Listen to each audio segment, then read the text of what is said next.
You ready? Yeah. Okay.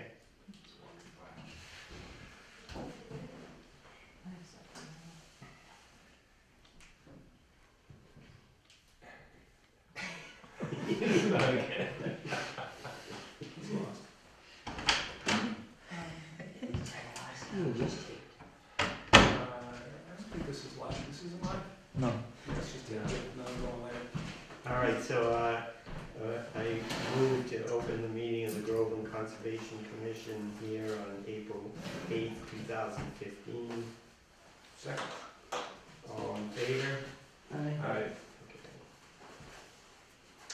All right, so we've just got some miscellaneous business to talk about, then we'll see what else needs to be discussed, and then we've got 5 hearings this evening, at least 5, we may have a 6th hearing, I'm not quite sure, but we've got 5 hearings tonight, so. Can I add the pines to the miscellaneous before? Yeah, oh yeah. Why don't you tell us about that now?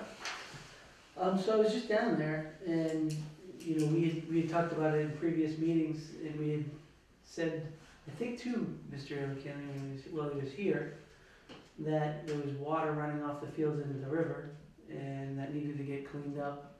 I just took a bunch of pictures. The Yeah. water stream is going right down from where they're doing excavation, right down, nice big path right to the river. I think I have what I'd like to see at the Pines. It became clear to me today when I was out there.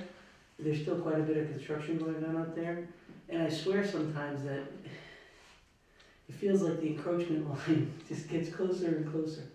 I think we need to put the granite memorial boundaries up at the line that we designated for the Pines, and it should stay there for all time, towards the river. So put it up on the hill somewhere. Not up in the hill, but 200 foot? At the 200-foot mark from the river inwards towards, the fields and parks. Yeah, but if you put it on the flat area, they're gonna do a field or something there one But, okay, then that's the whole point. You can't do anything past this point without day. talking to us. And I think that point has been lost in the past and is going to be lost in the future unless it's memorialized right on the field. Yeah, no, you're probably right. Have we ever gotten like a comprehensive plan of what they're trying to do on there? Because we keep asking, they keep saying no. I feel like we were supposed to meet with Mr. O'Kelly and we got canceled by snow a couple weeks ago. Yeah, well, we And should. never did. We talked about having a meeting with him, so we certainly can do that. So, but what I would like to find before we have that meeting is any plans, a copy of the filing, everything we've got on the place, and have a look at it, so we kind of go into it knowledgeable as we can, because that we're gonna be told all these things that don't necessarily exist. So, we need to find plans somewhere, which is tough. There was one early on that Greg LeBrecq showed right the first time we got the call from the DEP, Yeah, and we went to talk to them. But that was when the stamp wasn't, we were told it wasn't, I believe we were told it was not final. yeah. I don't know. We did issue a permit, so we've got that. So in there, we laid down some things that they were supposed to do, so we and I think that that's ready to expire, because I think that was at least 3 years ago. Alright, so we need to find those plans, we need to, And the reason why I came to that rationale was for two things. One is A, so that, for the obvious reasons we usually do it, so that people know about the boundary. But then I was thinking about it afterwards, what better place than in our public area that people would visit all the time to have such a thing, Yeah. to spread awareness. right, well, to Right. show that the town cares at least enough about its property as they do about other people's property. Right? I think there's an added benefit there, yes. Yep, definitely. Okay, anything else on the Pines? Alright, so I'm gonna have to Julie or I will try to find the plans in the office Then we can put together a meeting sometime in the next month or so with Bob, and, you know, probably end up doing a site visit down there or something.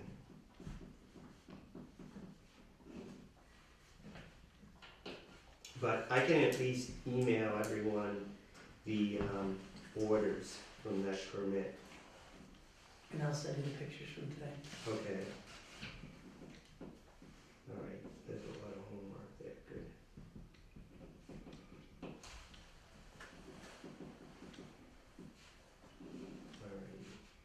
All right, so that's that one. We talked about 213 Washington Street. Julie's gonna call the Logans and make sure they know they need to file by next week for May.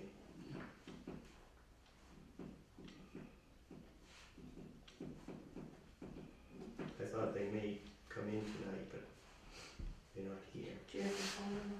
Yeah, I'll get you that. Again, given the fact that they had to do a mailing, I said that we wouldn't be able to close it tonight, so I think. No, the deadline, the official deadline is 1 week after we meet. So the next Wednesday is the deadline for May.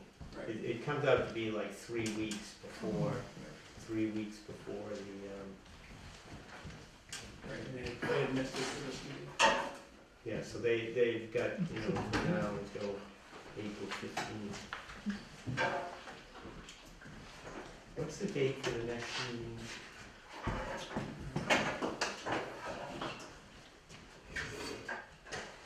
May 13th. May 13th, okay. All right,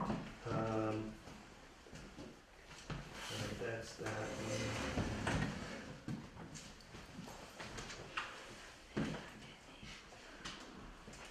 Oh, Terry's not here. Terry's on his way, right? Yes, he was 12 to 14 minutes, about 10 minutes ago. Okay. I'll tell you about the bylaw change.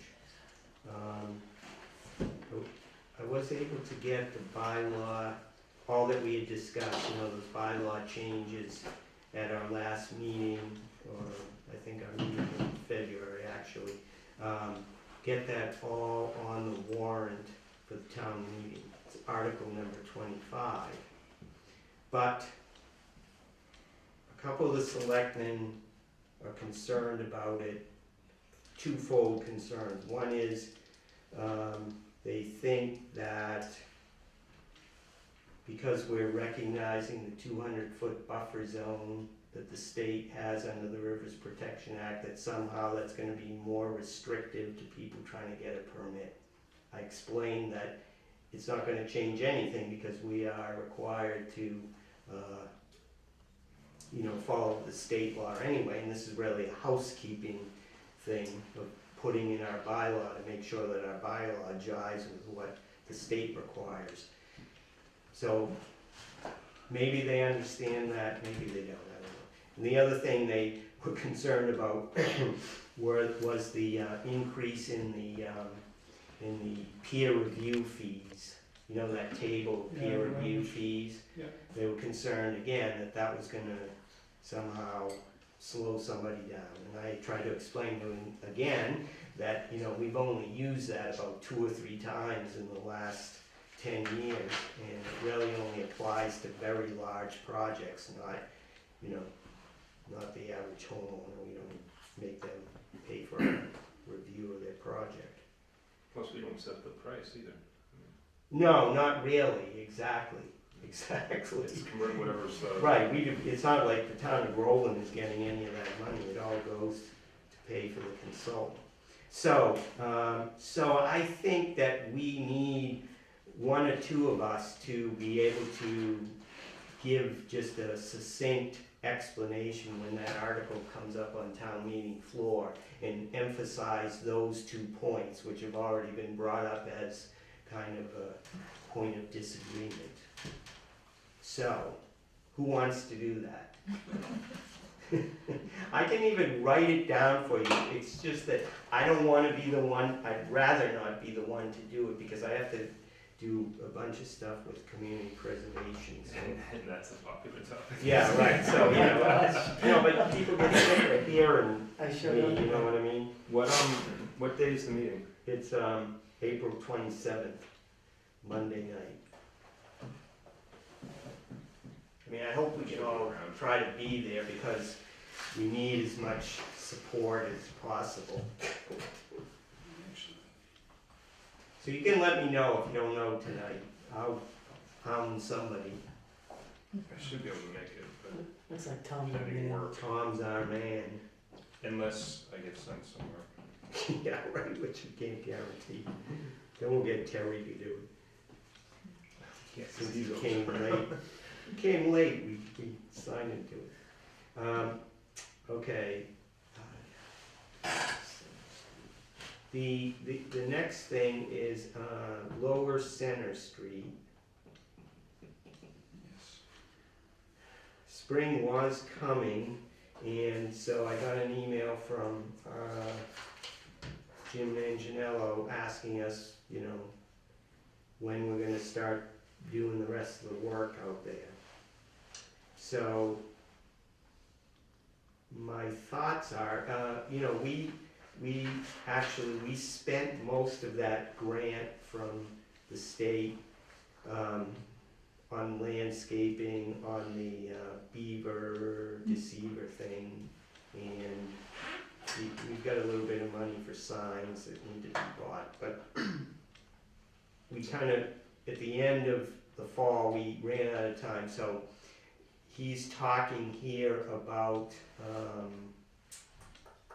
some soil that needs to be moved from the parking lot and spread along the pond side, and putting up some new signs, and what else? Oh, we still have to try to meet with the police. So I was thinking that, maybe we could do this some Saturday, you know, just whoever's available, go out there on a Saturday morning and just, work on the shoulder there on the pond side, Johnson's Pond side of the road. What do you guys think? How big is the pile? Are we talking a day's worth of work? Are we talking 2 No. hours worth of work? Yeah, I'd say that, you know, if 2 or 3 of us were out there with a wheelbarrow or 2 and some rakes, we probably could get it done in a couple of hours. If we get into May, then I can probably help with that. Yeah, It'd be nice if we could actually do it on the back end of some visits that we were gonna do anyway. oh If yeah, you're already gonna be out, yeah, looking at something, right. Mary, and, you know, I can tack it on Spend the again. whole morning together. Well, our next meeting What's is, that? Let's spend the whole morning There together. you go. our next meeting is May 13th, so, you know, if we have to do any site visits from tonight, theoretically, you know, we could do it one of the first or second Saturdays in May, right? So I'll put that down tentative and we'll see if that comes up. Otherwise, we'll revisit this at the end of the meeting. And then Terry just came in, so Terry, John Manfredonia at 16 Stonebridge Road. Does I that was ring a supposed to bell? call him back in Yes. October, wasn't I? Yes, and I saw Before everything him. froze. I saw him on Monday night at town hall, and he said, can you have somebody call me? Sure. You got his phone number? No. Here, you can copy it off of that sheet.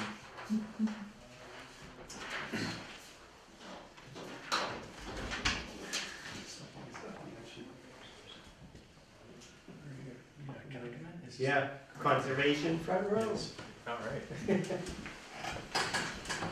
Open or sign this, or can you sign? Okay.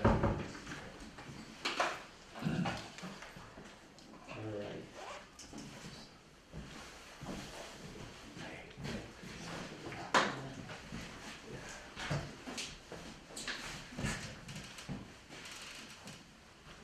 Alright, does anyone else have anything, you know, we will ask here in the audience if there's any few things.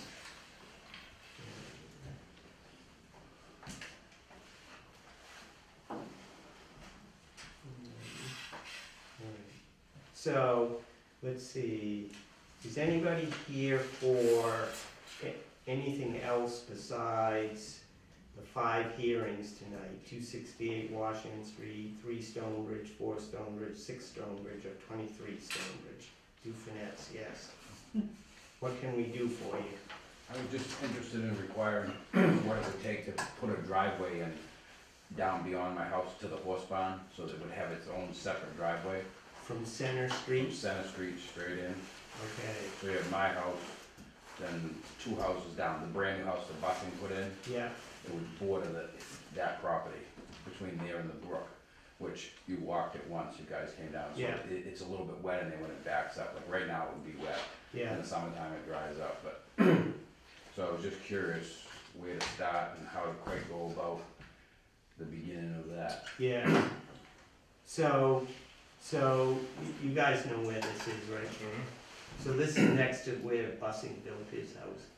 So we might be able to pull the plans out on that property to get an idea of where exactly the wetland buffer is. We You did- got that? We did take a picture just of the property so you could see where the brook is and where things are. Oh, okay. But I don't have the Yeah, topographical map. Those purple lines proposed. that's where you So would like to do it. So we're here. Yeah. and the neighbors are- I think I know.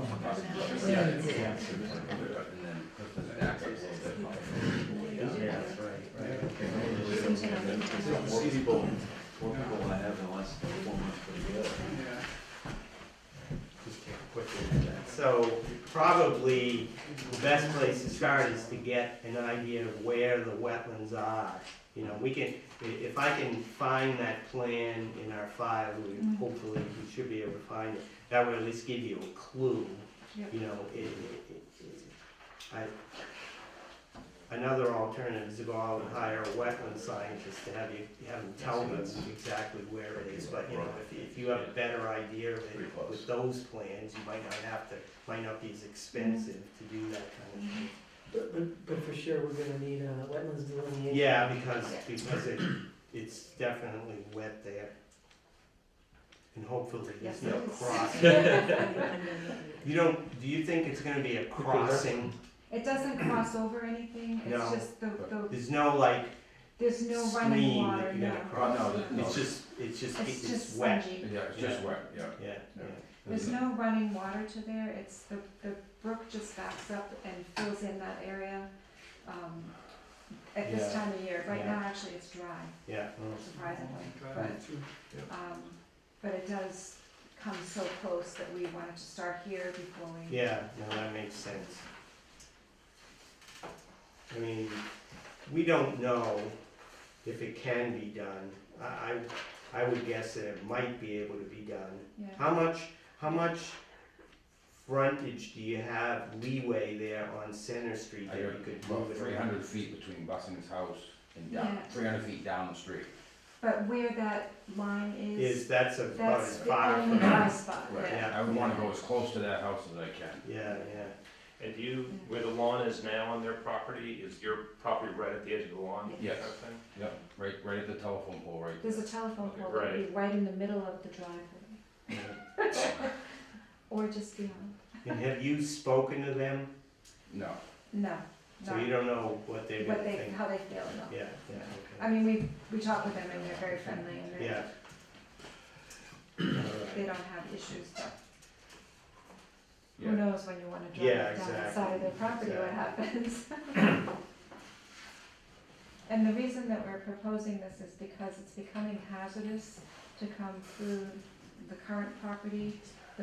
The way, the amount of traffic that's coming from the barn and coming from the auto repair center Yeah, is creating like almost accidents in the oh, driveway. yeah, So yeah. we're really hoping to have a separate access so that we can avoid any problems in the near Right, future. right. Do you know the address of that house? It's 176, Yep. 170? 176. 6. All right, so I'm gonna try to find the plans for that. And then what I'll do is I'll get back in touch with you so I can give you a copy. Okay. And that would at least get you a start to know where you're gonna be at, and then we could, if we have to, we could even come out and take a look at it, based on what it says. I just want to get this started. Yeah, no, that's a good idea. We can't afford it anyway, so take your time. Yeah, might be a long-term project. This asphalt's coming down. All right, so I'll try to find that in the next week or so, and I'll get it to you. Terrific, thank you. Mm, I think so. All right, All right, thank you. thanks. See you later. Thank you.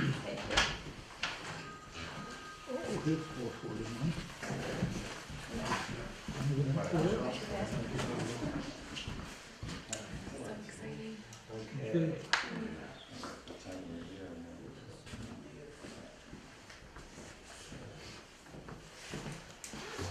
I think that we're ready to start. Can I have that sign and try to relate this back to the hearing? So, let's see, and then Tom. So I think, Tom, you were here before anybody else. I didn't realize I had to sign in. It's been a while. So, is anyone here for, 268 Washington Street? Okay, can you just sign in on that? Sure.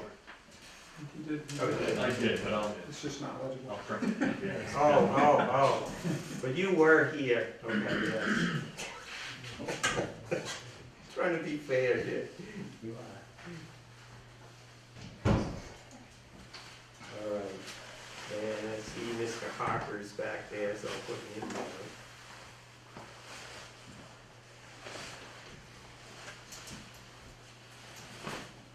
All right, so we'll do the first 4 Stone Bridge, then we'll do the Washington Street, and then we'll do 441 Main Street.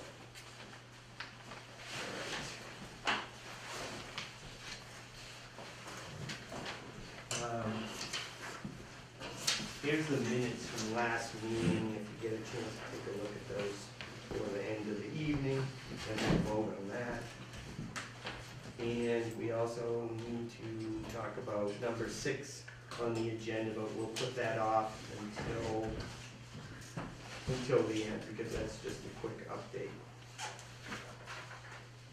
All right, so we've got hearing for 3 Stone Bridge. If you want to talk about any of these, if it makes sense to talk about them together, you can do that, Tom. Thank you. I think it does make sense to talk about them all together, because there's a common theme here. Mr. Chairman, members of the commission, for your record, my name is Thomas Neely. I was a developer of Stonebridge Road. I'm a civil environmental engineer and a professional land surveyor. And we permitted this project quite a few years ago. We built the road and sold off a lot of the lots to builders, and off they went. And then the Great Recession came, everything came to a screeching halt. So we have had these lots land banked for quite a while, and they are all permitted for this year. But I'm trying to be a little ahead of the curve, thinking that we want to get them re-permitted so that we will have the flexibility of being able to work with a permit and not have to come back with expired things. So what we have is we have 4 lots in the development still to be built on. And I've done a little now and then presentation for you, because the first lots that I'd like to talk about are the first 2 lots on the left as you're driving down Stonebridge Road. There's a clearing, now there's a clearing, hasn't been for several months, that is on the left-hand side. And when we built the subdivision and we built the road, we actually started construction on these lots. And they're lots 1D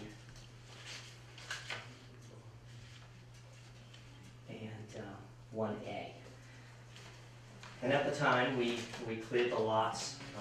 You required us to put in a physical stone wall at the boundary of what we anticipated as being a limited clearing. And the remaining parts of these lots were going to be left undisturbed.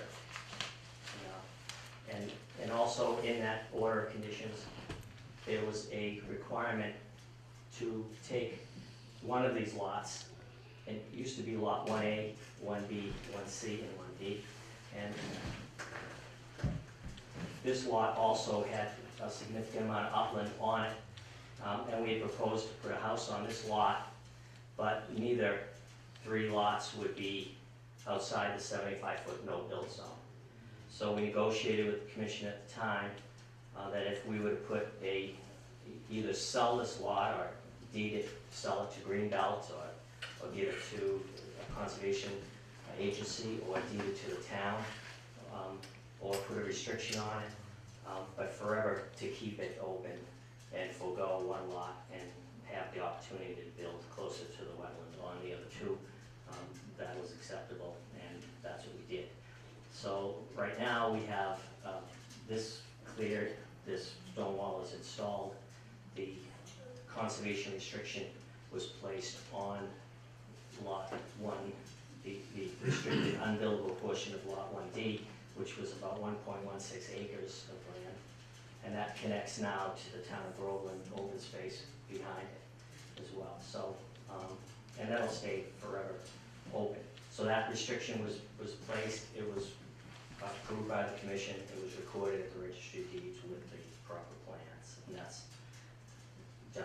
And you should have that in your file. I brought an extra copy if anybody wants to see it. So, but the main line is here.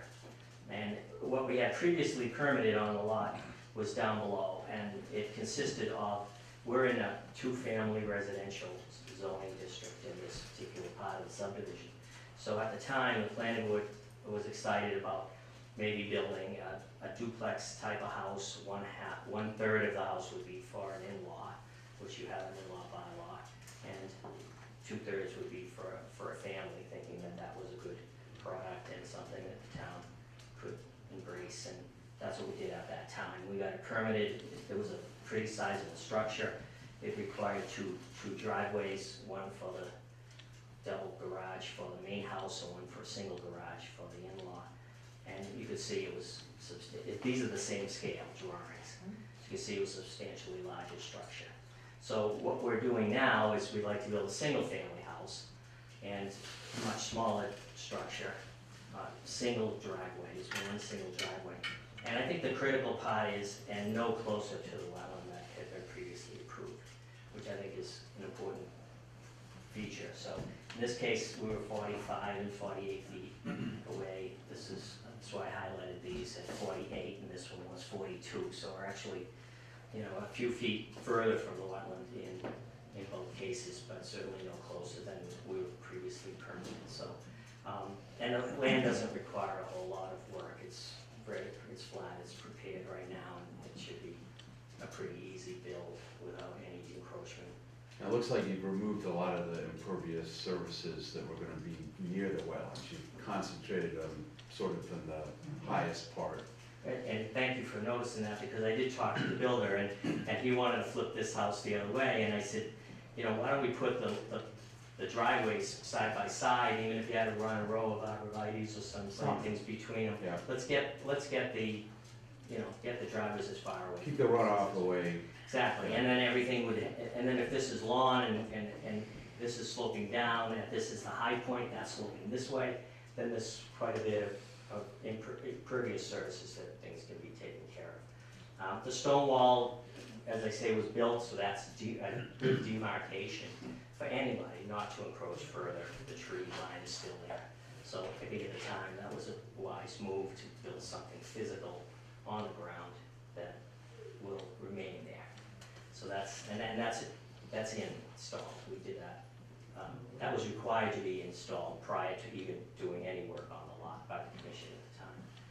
So we're hoping that you will rewrite a new order of conditions for the work that we're proposing And what I think is important, because the old order is still on record and it's still in effect, that there be a condition, and the closing attorney had asked me in every one of these cases, if you're inclined to approve the new plans, that you put a special condition in your order that actually says that any orders that are currently on record, that this order will supersede them. Because we don't want any confusion, because there's an order that's legal, and we don't want any confusion at all, that we're not foregoing. We're giving up this order for this order, and then we want this person to do this, and not have the right to revert back. So I think that's an important special condition if you're inclined to approve it. I forget the timing on this one, I know we have it in some other places, do we have granite markers on the plot, or just the? No, you didn't call for granite markers, you Because you're already physically, inside the 50 anyway, right? this is a complete, you know, fieldstone Right, stone yeah. wall, and that's what you required for the entire surface. Even outside the buffer zone, we went right across. Yeah, I guess we could make part of the order of conditions be that wall doesn't get disturbed. Yeah, I think something, just because we've had our people, you know, frankly, we put the markers up, and sometimes when they start clearing behind it, which is the whole point of not doing it. I'm certainly not, I think the markers are a good idea, I'm certainly not opposed to adding some of the nuances that you have in your current policies, that's perfectly fine. I'm not, you know, we're more concerned about the development of law in this manner. But if there are protections, or you want placards, or you want posts put up, we're certainly happy to do that, I think it's a great idea. I'm wondering if there's a way, if we put, maybe it doesn't have to be as tall as usual because the wall's there, but we still have something that has a placard that someone can read and you know, sort of. Were you using like a cedar post, or were you using? No, granite granite fours? No, you have a bunch there in that development, they're like, what, 6, 8 feet tall?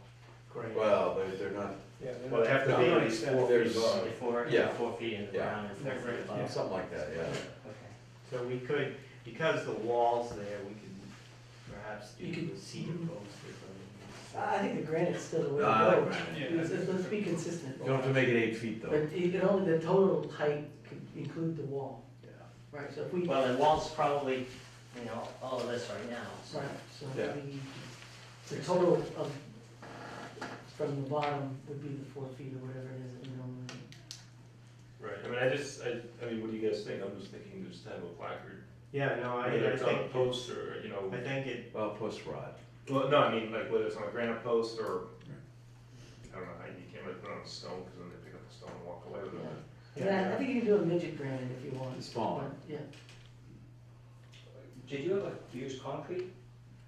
No. great. Because, I mean, we use stone mounds all the time, you know, in the survey business, and we use stone granite monuments all the time. They actually make concrete monuments the same way. They have a steel reinforcement bar in them, but, you know, a Hanford top, I mean, it's just as pretty, but they're a lot lighter and a lot easier to install. You know, and they're much less expensive, and they're finished. Interesting. They're granite, I mean, instead of granite, they're concrete. But you're not gonna hit them with a sledgehammer, break them, I mean, they have a rebar right through the middle of them. They're probably even more durable than granite, because granite you whack on the side and it cracks right in half. But, just a thought, and, you know, they're readily available to shape concrete products, makes them, you know, they're a little easier to put in the ground.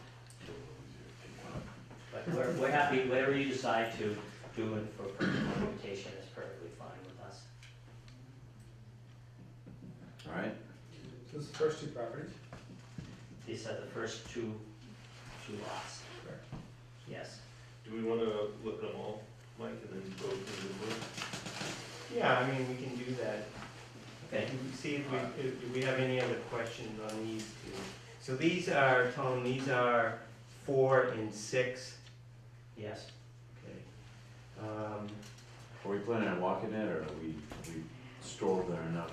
Well, it's up to you guys. If I mean, you that was want the old staging area, right? Yes, it still Yeah. has a pile of loam over here, Yeah. stockpiled. I'm, you know, I'm really hoping if it's at all possible, we missed the deadline by a day, so we were subject to waiting until tonight. Of course, it's our fault, not yours, but if we could move these along, it would be very helpful. We actually had a closing schedule that had to be delayed as a result of us coming in tonight. So, Did anybody look at it after the wall was put up? I haven't been out there. Well, the wall was put up years ago. Yeah. Yeah, Several well, times. there was a site inspection after the wall was put up, because if you remember, I don't know, like, I'm gonna have to test your memory, but, I don't remember. it was graded toward the road, and when all the work was done, it was leveled, but it wasn't, of course, it wasn't green. So at the time, the erosion was going onto the street, Yeah. and you called me right away and said, we gotta get something on there, and we went up with a double set of rows of hay bales, and we connected the both walls right along the edge of the road. Believe it or not, they're still there, they're rotted, and, you know, everything's grown over now. But, the inspection was done at the time the wall was in, and I think there was a condition in there that had to be installed prior to the construction of the home, so that interim inspection was needed anyway. I know we looked at it when, you wanted to put the duplexes or whatever, and then that lot 1C or 1D, before we voted on that, I know we walked it. Yeah, and remember one day, one time we were out there, cause, they wanted to cut a couple of trees down on that lot way down the end. We're talking 3-4 years ago. Yeah, oh, I know. Yeah, I know. yeah, and it But hasn't- Well, not You on know, this, We haven't done a thing but maybe since. 5. if you look at it now, it's not really much different, it's just growing in a lot. So, Tom, do you have DEP numbers on these? You got them? Okay.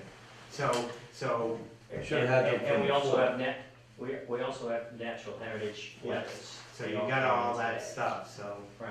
So we are able to close the hearing this evening if we don't want to do a site walk. So why don't you tell us about the other two, and then Okay. based on that, you know, we may be able to decide one way or another what has to be done. Does anybody out here have questions on, what is it, 4 and 6? Numbers? Anyone in the Are audience? there butters? Yeah. Okay. Okay.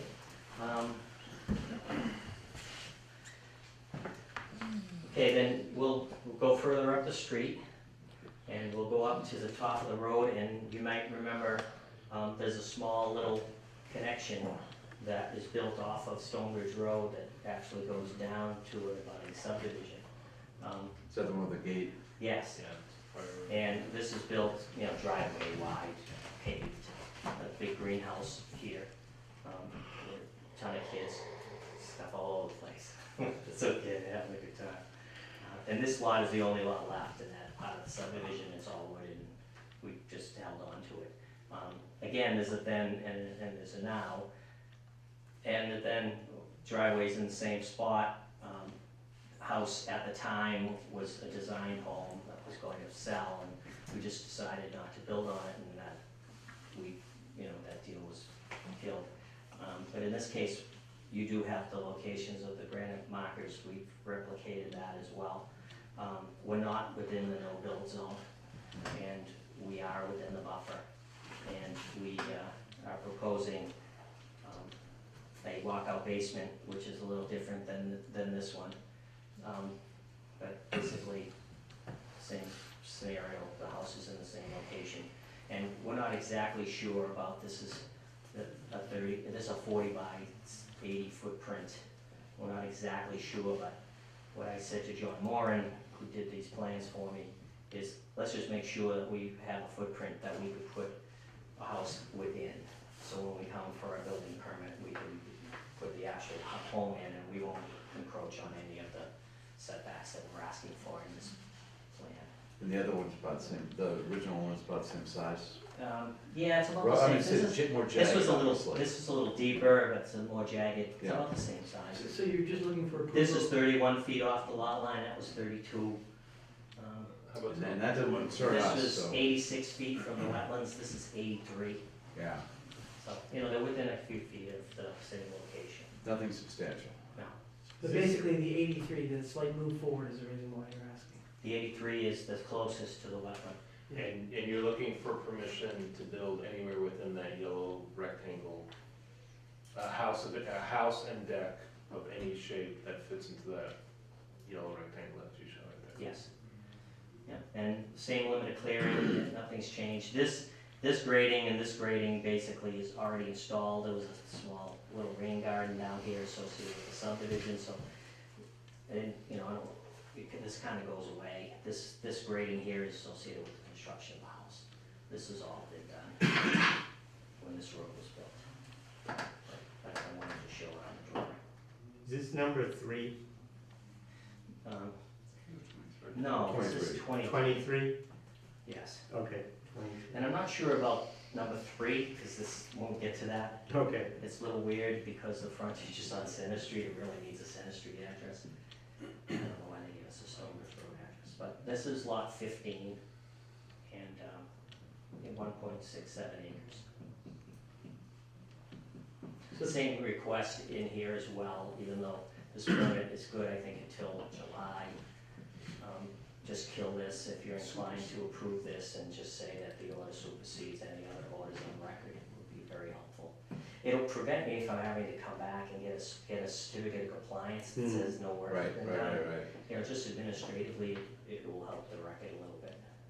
So you're not gonna do a number 3 then? No, That's, I we am, haven't talked it's about that next. yet.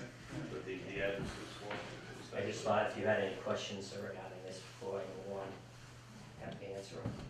Now, are we treating this as amendments? Or No, they're brand new. Brand new orders, we paid the Okay. fees and, you know, there was a, I don't know, $4,000 filing fee, but at that time it was well worth Just to doing get it it. from scratch. Yep, Let's just okay. get a fresh start Yep. and get rid of all the old news. All right, I don't see any big problems with that, you? So far, everything you guys have done in mind. Yeah, and I think we're moving in the right direction, and this is the end one. You know the big red farmhouse, which is Yes, now a we big do. white farmhouse? Yeah. Okay, we renovated that. Unfortunately, Mrs. Hogg died this year. When I bought her property, we gave her a life estate in the place. So we've enjoyed her company for 10 years, and she told me that her mother lived, she was 104, so I gave her the names of my children and their telephone numbers. Thinking, well, if anything happens, give them a call, because I won't be around. But she got sick and unfortunately passed away. We renovated her house, and I kind of promised her that I wouldn't build on this lot while she was there. She had such a connection to the land, it just didn't make any sense. So I talked to her son Jerry, and he says, if you can hold off on building it, we'd appreciate it. So we did that. But at the time, we had a duplex designed, and you issued us an order of conditions for that. Same idea, 2 driveways to 2 units, 2 decks, this big structure, and nothing closer than 75 feet. The deck was 79 feet away, and the corner of the house was 83 feet away. Wetlands in the back in blue. And now we're proposing just put a much smaller structure, a single driveway, 98 feet away with the house, and 83 feet, which is the same 83 feet to the corner of this house with the driveway, corner of the driveway. So we maintain any impervious surfaces no closer than 83 feet, move the house forward about 20 feet, much smaller structure, single family, and much easier grading pattern, as you can see. Is this the property that had some of those big piles of dirt that we had you? There were, and there was actually a big tire pile, Yeah. family dump and everything, we removed it. Yeah. Pipe, I remember. We got the dumpster there. Well, there's a. In fact, I pulled out a bunch of stuff that still remained after, you don't know where your hidden treasures are. And we found a lot when we were doing the work, and at the time, I sent the guys over to this lot over in here, and we removed 35, 40 some odd tires and rubble and cinder blocks, and just crap. Stuff. And we did it all by hand, and it was easy to pull out, but we had the dumpsters there, we cleaned it up. So does this one have the sewer line coming out of the back going over to Stonebridge? It does, I and remember walking that. it's in the same location as the previous one. This sewer line is here. This house right now is on a cesspool. And So we should put a sewer in it, abandon the cesspool, which is a good thing. I couldn't tell you where it is, but I know it's in the backyard. And I wanna try to figure it out, just leave it there. Which house is on This Cesspool? is, this, I'm That sorry, way, right okay. here. This, and somewhere between the two sheds and the pipe's coming out of the building around here, so it's probably Right. pretty close. So you can hook everything up and Yeah, make it just, better. exactly, so and also, we're running that line all the way over to pick up this. Right, structure, right. too. So it's still in the same location. We talked to the sewer and water department about the components of that. They're probably happy. They are, we'll put a manhole here, we'll run a separate service over here, make the connection, so it should be pretty easy. So, again, erosion control through here. So in our notice of intent, we've also asked that you condition the sewer line in order to get out to Stonebridge Road. Because that work is not on lot 24A, it's on lot 25A. And you are the owner of both lots. Yes, sir.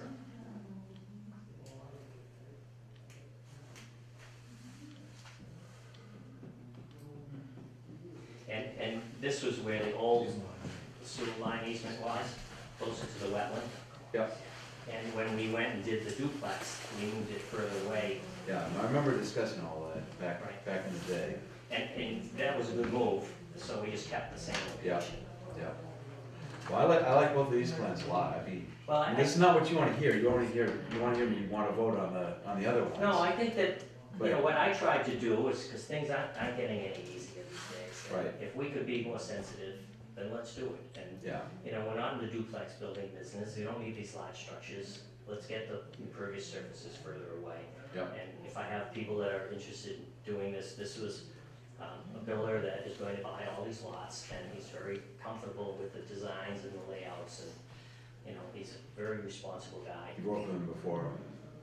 Yeah, he's a You good parade him in man. front of us so we get to look at him in the eye. Yeah, Okay, that's good. and he's a good man, so he'll do a good job, and if he doesn't, then I'll be the first one to be on his tail. But that's it.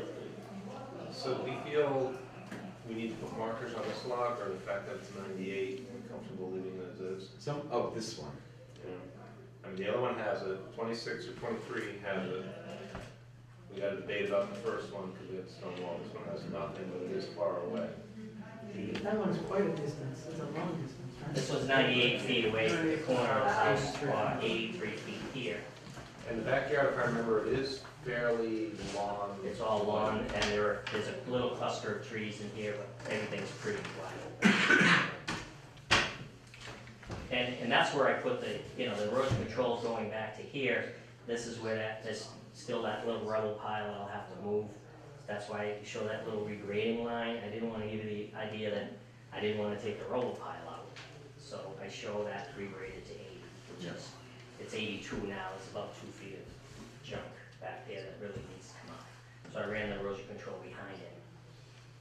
And, but it's, you know, it's up to you. This will be all lawn.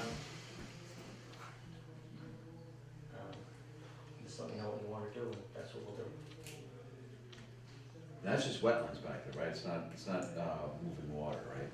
No, it's The moving water is beyond it, but there is a stream in there. Right, but right to this Yeah, area. it's just mostly, you know, maple swamp. So, you know, I mean, I think it's been our policy to put the markers on all new single-family homes that have, regardless if there's wetlands within the property, so probably we should do it for all four. Okay, where do we, so on, At least 75 feet. You know, on those first two, it wouldn't be possible, but on on the all first two, we these- were talking about putting them right at the stone wall. Yeah, Yeah. Yeah. So So those that's, are- that's an easy Yeah. thing to condition. maybe like, cut right over the edge of the thing right there. Yeah, just post hole digger, drop them in, they're sticking out, put the placket on it. Yeah. That's easy so to do. behind the stone wall? Yeah, well, obviously that's gonna be easier. You No, no, but I would put I them mean, behind the stone walls. so nobody's gonna move them, It'll be right? less likely to, Exactly. And do we do 2 or 3 per lot? I'd say a couple's fine. I mean, I don't know if we need it in the back. Yeah, the back is, Not was one. nothing, Yeah. yeah. I think it's just two on I each think side. you want like You know, the, I put them at the, There's no wetlands back there. you want like probably We wanted this, to protect this the corner and, well, if I could suggest something, maybe, and I know Mike takes good notes, maybe we can put them at the stone wall where the 75-foot no-build line intersects the wall. In both cases, so there'll be It's one not- here, there's one here. You're not gonna have any distinction though, because they're gonna think directional from the house. They're That's not gonna, right. they're Right. not gonna have any idea standing there Oh, really? what that's from. Yep.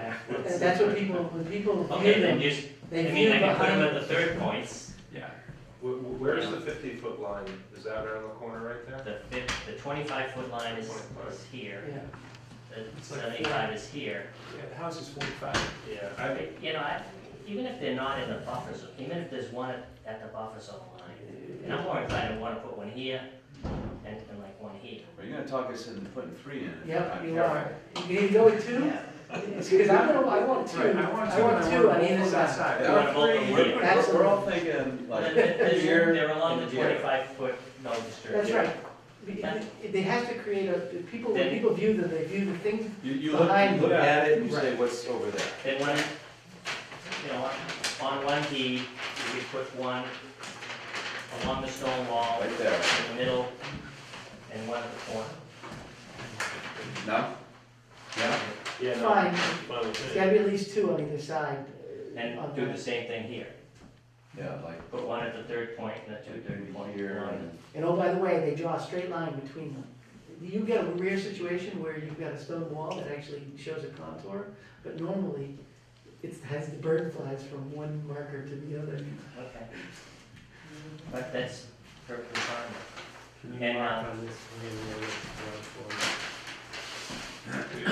the marker. So you, Whoa. Whoa, that was aggressive. You okay? So keep it honest, guys, it's here, Well, hang on. Wait, hang on, before we mark. So we Here were and here. thinking one here and one here, No, or here? middle, like the middle of the house. Here and here is what I'm thinking. how about right here, You're taking notes. and right here. Good enough? Well, it's here. That's what I want. Yeah. Can we unvote that? No, it's not for Amazing that there's a site plan. So we should put it in notes though, it's around I didn't think it was the a 81 requirement. foot elevation mark and. It's almost like the two turns, the two See, slight here it turns is, around. you're in the yard and you go, what is that? What is that? That's what happens, Yeah. right? So wait, before you hit on. I'm thinking here, Here, I'm fine with that one. Where's the second one? thinking here. That's fine with me. You guys good? I mean, it's a little further than 25 feet, but I mean, they're supposed to be 75, so it's. Maybe right here then? Yeah, somewhere along there's, Yeah, that's good. All right. looking for that stone when we're out So there. we'll- Alright, so that's those. Here's, 23. So do we wanna vote on? Well, let's just get this done, and then we'll vote on all four. Oh, I'll have them go fast. hey Carl, you were so good last time. Yeah, this one has it. yeah, I have those on. You wanna, Because I put them in the same locations that you wanted them in. Those are fine with me. These three are in the same Yeah, we're good. locations We're that good were with on that. the previously approved plan. Good. We don't disagree with ourselves? so we need 3 Stonebridge, Mike, sorry. There you go.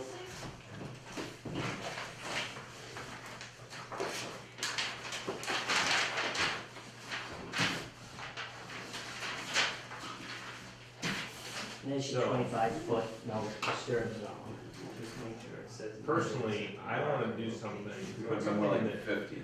well, Mark the locations along. yes, but the reality is we put it in the middle of the yard, they're just gonna, when they do something, they're gonna put it either on this side or on that side, and they're gonna. Yeah, it's impossible. That's Just why get it's them not to not disturb the 25-foot no disturb We don't zone. want them doing anything beyond We're it. trying to protect all of the land past the mark. Okay. And usually, that's why we try to, if it's like a brand new line, this is all wood, we'd probably put it at like the 50 or 75 if they gave the people enough grass and that kind of stuff, but. Okay, so this is I mean, in a perfect world, is that the do not disturb one? What's this? This is the 75, so That do not disturb, Yeah. right? we're not going to, I mean, once we do this and we take that pile, this pile of roads right here, Yeah. and if we put one here, and one here, then this is the 75 foot. In the middle of the lawn, right? It is, but Yeah. it's just Well, the way it is. what's our no build? If you want them to, you know, maintain a decent backyard, I mean, right now, they're gonna mow and take care of this. Right. And it's lawn, all lawn now, Right. you know, if it wasn't It's a. all on right now. Yes, Up to the dotted line. yes.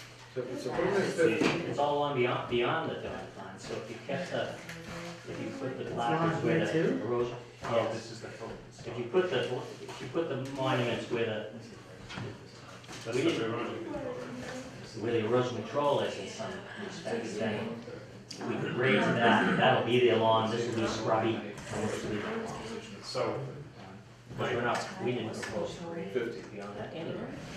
50's right here, in the middle of it. I personally rather go at 25 or like 30 or something like that. Well, then if you put it right at, I would suggest. How is this grass right now? Because we have it at 50, the question is, are they gonna continue mowing it? Yeah, they mow, she mowed this whole area. That's how it's that, because it's a legacy thing. Yeah, she's been doing that for years. So once it stops getting done, Well, once again, and I think it's a good thing to do now, if you wanna do it now, then you sort of can establish where we want it to be. one there, you know, put one there, and put one there, and then that'll be it, and we'll, when we do this, I'll just tell the builder, he won't be able to grade beyond the filter fabric, and so he's done. And the monuments go in, he puts that lawn in, that becomes mowable lawn, this becomes scrubby lawn, and he'll only can't go beyond it. First, so 120, so if we do the 50 straight in the middle of here, so that gives them 40, 60 feet, something like that between the house and here. Well, the other thing, if you're gonna do that, then I recommend that you have a condition that the hay bales and filter fabric be moved to Moved to the the 50-foot 50s, setback line. Yep. So you make the lawn. Because that'll establish, it'll put a line, Which would be, It'd be good to not have line behind, lawn behind. and then there is no erosion control, working erosion control now, right? It's years old and, right, and then if Yeah. that's the case, then, Right. you know, then go ahead and put your three. I like it. I like it. monuments in. You did it, you did it perfect. And then you're done. yep, sold, Sold. stop talking, stop Same talking. as 50, yep. Yeah, and that makes sense, and that's plenty of backyard. Yep. But you'll have to condition that. Yep, You get all those notes, Mike? No, I don't, that's why I didn't write it up. It's easier to get it off the plan and write that than trying to interpret it in my notes. So, let's see, a few other details. So, Tom, can you give me the 4 DEP numbers? Anybody else for Stonebridge? I can't, because I'm assuming John Moran has them, Mike. Yeah, The only I thing can is- get them online. The only thing he sent me tonight was the 3 letters that came from Natural Heritage, Yeah, that there were a note-taking letters, and those came in tonight. Do you have those? I do, we'll get copies of those. but you should have them in your mail today, because we got them today. Yeah, well, we can make the, We got them conditional on the DEP number being available. And Yeah, well, it is, I can get that online. And I wanted to let you know, Natural Heritage said that the work on 1A and, you know, those 3 lots that are. They didn't have any 1A, comments, they didn't have any No comments on comments. DEP. you know, So you must have, after all this, all these memorials, I guess you must appreciate the Pines talk at the beginning. I do. Everybody's held to the same standard. That's good. I'm a firm believer of that. It doesn't happen too often. It should. How about, green cards and tear sheets? I do, I have all of those. Did you want a copy of, I don't know, Mike, if you wanted to put a copy of the recorded restriction in that file? Yeah, well, All definitely. right, I brought you Cause I probably can get it, but. yeah, I just thought it would be easier Yeah, for you to have that. Stonebridge needs its own filing cabinet now. yeah. room. These are all Actually, has some applications. pretty sure. I still have Kathy helping me, so these things get Good thing.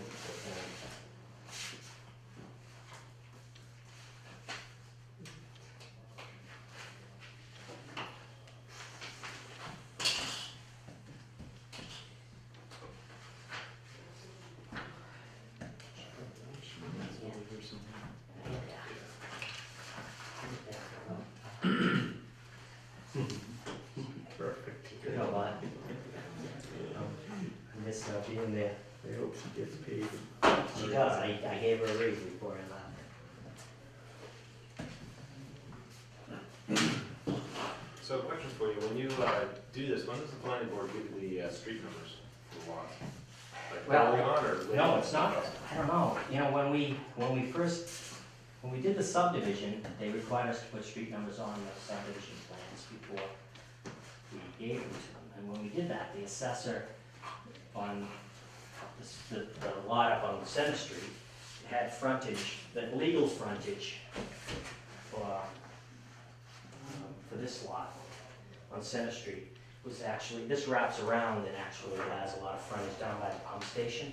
So that was where the legal frontage was. I had to get the planning board to give us a waiver on crossing our frontage with the driveway because we also had 70 feet of frontage on Center Street and that's where we wanted to put the driveway. So that in their conditions of approval, they approved that.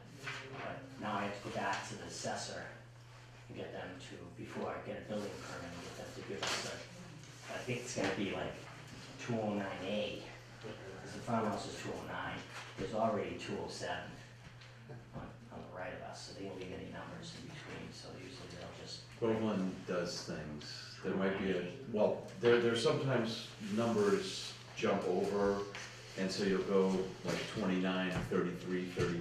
Yeah, that would be good. Yeah, I no, like it's possible, I mean, I No, don't know what, because I don't know what the the other. guy that's right next to us is, we're 209, the guy next to us is 207, so there's nothing in between. There's a house here. Yeah, He's 207, this was 209. what I'm saying is if there's no 205, Groveland has sometimes Oh, all right, okay. put numbers, They It's were a not good even question. sequential, yeah, but they, wow, that's bad, weird. yeah, bad for paramedics, I'm sure. But I'm not sure, but I think it's, I don't know what they're gonna tell us. But for now, you have to use the address that we have, and if, just call it lot 20, whatever it is, 25, 24. There are precedents, there's one of the King Street addresses is actually up on, what's that road that winds up around behind? I know what you mean, but, yeah, because that's where the numbers too, they also go, it's something like 87, 91, 93. Yeah, Then like 89. yeah, and they've got no direct access to King Street, but it's a Yeah, King I Street know. address. One on the hill there. You're not gonna be breaking any ground here, my friend. Okay, good. Whatever happens, you're I not don't gonna be care. breaking Those will be the ground. numbers I buy and put them on the house, that's fine. Yeah. All right, so it looks like everything's in order, and so we can take these one at a time. Make a motion to close the hearing here at, approximately 8:15, and move to accept the plans as submitted for each lot, one by one. The only thing we don't have tonight, but these things are coming, are natural heritage letters and the DEP numbers, but those have been issued too, so there's really nothing holding it up. So you're not gonna issue the order of conditions until you have them, so. Yeah, right, I So can't. you've got a pretty good lever there. No, but I imagine that they're right on the line. So unless anyone wants to visit any of these, I don't feel the need to visit them. I don't feel the need to visit them, we've been to all of them. Yeah, Yeah. and these things have been pretty well vetted from the past anyway. It's not like these are new. If there was some Lots. construction there or some major dirt moving around or some reason to say that things have changed, then I would be all Yeah. about it. Yeah. All right, so someone want to make a motion on 3 Stonebridge? 3 is The one on the left. the one on the left, The one that- with the Center Street front. The last Yeah, so I make a motion to the plan as submitted for 3 Stonebridge, reducing the dwelling size from the duplex down to the single-family home, with the stipulation that the additional 3 granite markers at the 50-foot line are added. Second. And I think that's it. That's it. And please don't forget the special condition Yeah. that the order will supersede any. All right, and then the order will supersede previous orders for that lot, and they have the permission to go on lot or 209 Center Street to construct the sewer line connecting to the main line on Stonebridge. That's Second. part of this condition.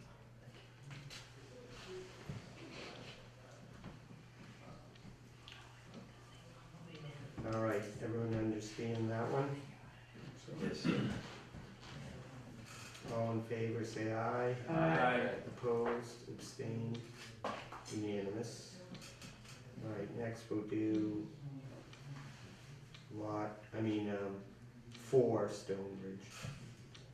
That was the first one we talked about.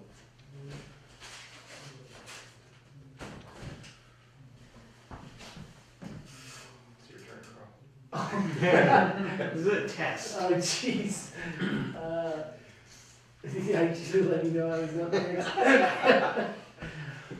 You were in a happy place, weren't you? Yeah, make a motion to accept the plans. We didn't change anything. No, so you can just say So- as submitted. As submitted. We did that. And added with the additional. Oh, Right. with the 4 markers. Only No, do two it on on markers. Two Two on that markers. property. Oh, you're crashing and burning, you're flaming out. 2 markers and the special conditions to supersede. Second. All in favor, say aye. Aye. Abstain, opposed, Opposed. no, unanimous, okay. Who seconded that one? Terry. He's the second man I am the second man tonight. All right, next one is right next door, number 6 Stonebridge. Yeah, I'll do it again, it's the same thing. Yeah, basically, it's the same motion, so move that we accept the orders accept the plan as submitted with the superseding condition added in the 2 markers. Second. All in favor, say aye. Aye. Opposed, abstained, unanimous. And the last one is 23. No changes here. So I'll move that we accept this as submitted with the addition of how many markers? Nope, they No, were this already one's the there. same. Already shown on the plan. So as submitted, not Superseding. with the superseding condition. Second. I was getting complacent. Yeah. All in favor, say aye. Aye. Opposed, abstained, unanimous. All right. Thank you, appreciate it. And Mike, there's just one other housekeeping item. Yes, We have a $10,000 conservation bond. really? Well, we don't know where it is, but we're looking for it. Oh, I know Greg LeBrec had it, but the new accountant. she can't find it? Well, tell us when you find it. Because she always gives us an audit at the end of the year, because it has some interest, and we have to claim that. Yeah, So when Debbie looked for it this year, she said, "What are you talking about?" So I don't really know, I'm sure it's there, and it's in the funds somewhere, I mean, we have to find it, so I told Debbie I'd mention it to you. If we could get some record or acknowledgement that it's still there, but I think what's more important, I know it's there, because you didn't release it, and it's always been there. But I think what we would like to do, if at all possible, is 3 of these lots are going to be sold, and 1 of these lots is going to remain with us until we sell it maybe later on this year.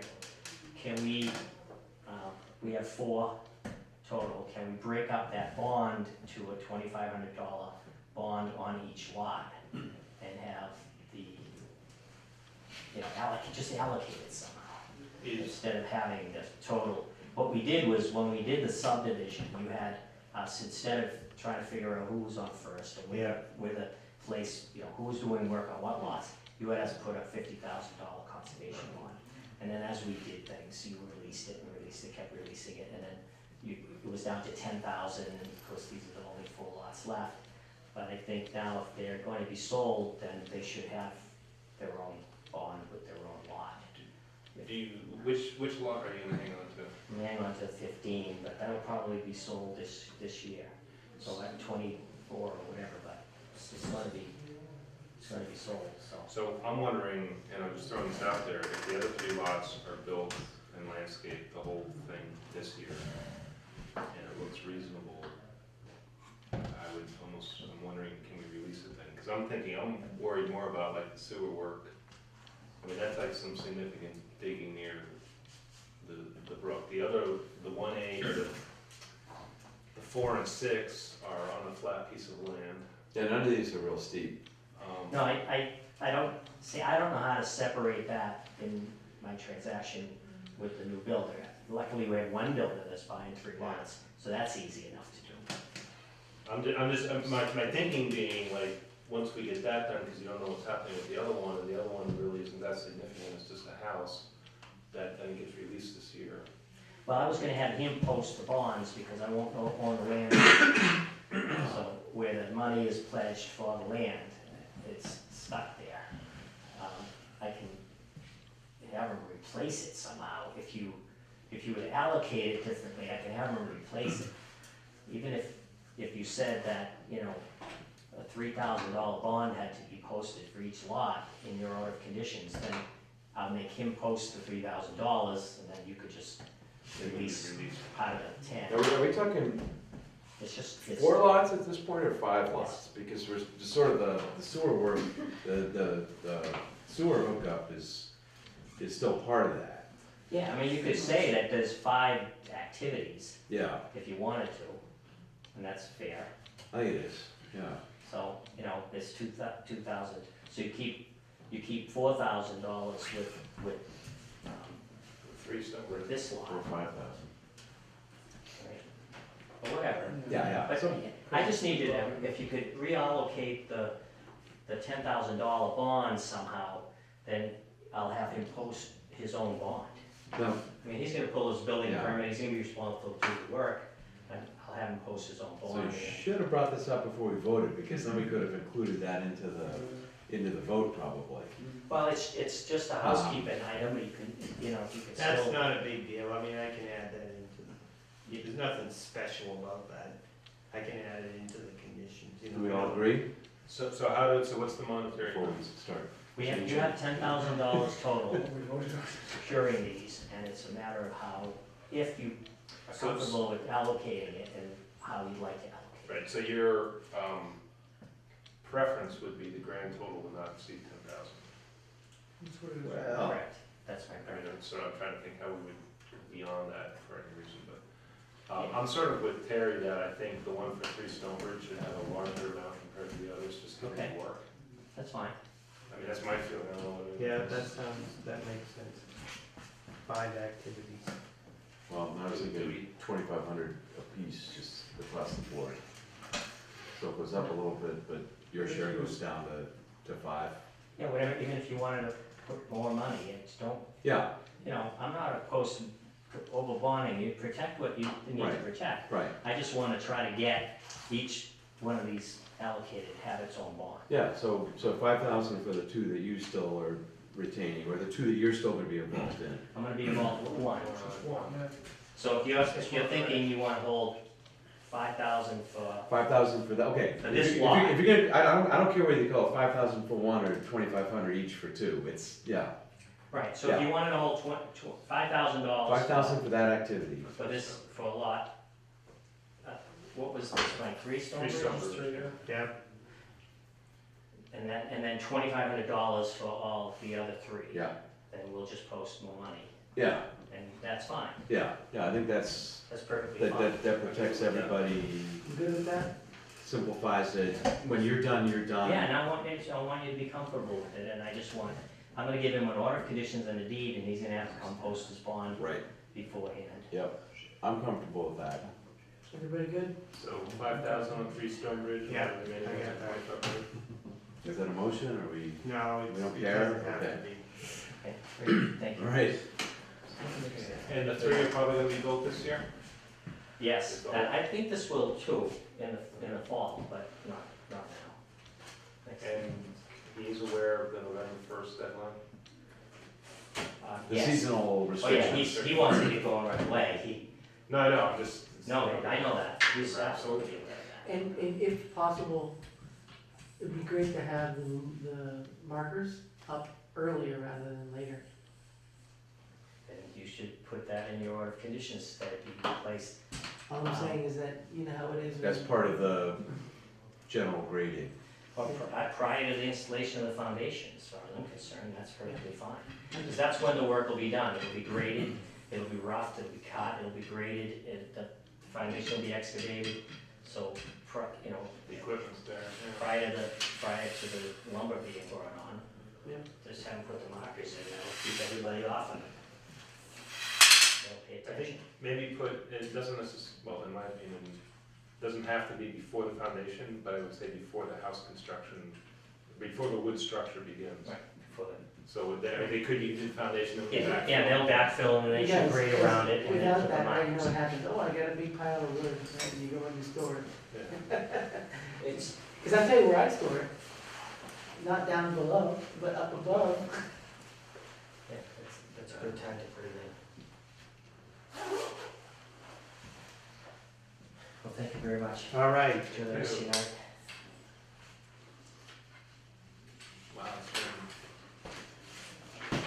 okay. So next is the NOI for the single-family home addition at 268 Washington Street. Can I give you your mic? So, I'll give a little history, myself and Jeff, and Terry was saying, myself and Jeff looked at the house 2 Fridays ago. Yeah. We didn't see any significant issues with the addition, it's very close, it's basically on top of all of the zone that was disturbed for septic work previously, which is not yet finished. They understand, you know, the issue with the wetlands, and they understand that, you know, most of the houses within or all of the house rather, is within the buffer zone. Yep. You know, we didn't see any significant problems or concerns. And it's offset because of the setbacks from the abutting property. So you're constrained there, you can't do anything about that. For variance, and the variance, they granted them the variance, put the, provision that the conservation approves. Yeah, what was the setback, you showing here 14.4 feet from the, what was the, was that the setback, what was the setback that you needed to follow? About 30 feet, Yeah, so we're 14.7. The current structure, I think, is that was grandfather. 8 feet, Yeah. yeah. So, It should have been 30 feet. should have been from- 30, but you got the 14.4 as a, okay, Just to get 30, you would have had the thing yeah. corner to corner. I don't know what you pretty could do better, I mean, it's a tough place. much. Yeah, How big the addition is? It's 16 by 20.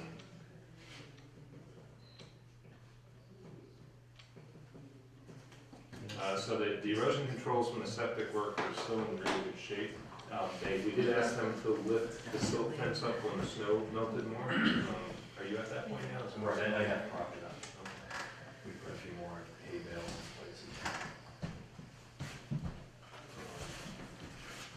So I think our biggest concern was just getting everything, you know, finished and graded and seeded, and, you know, have everything grow and get stabilized. What do you have, Eric away? what do you have here for erosion controls? There's silt fence, it's actually more on the septic plan.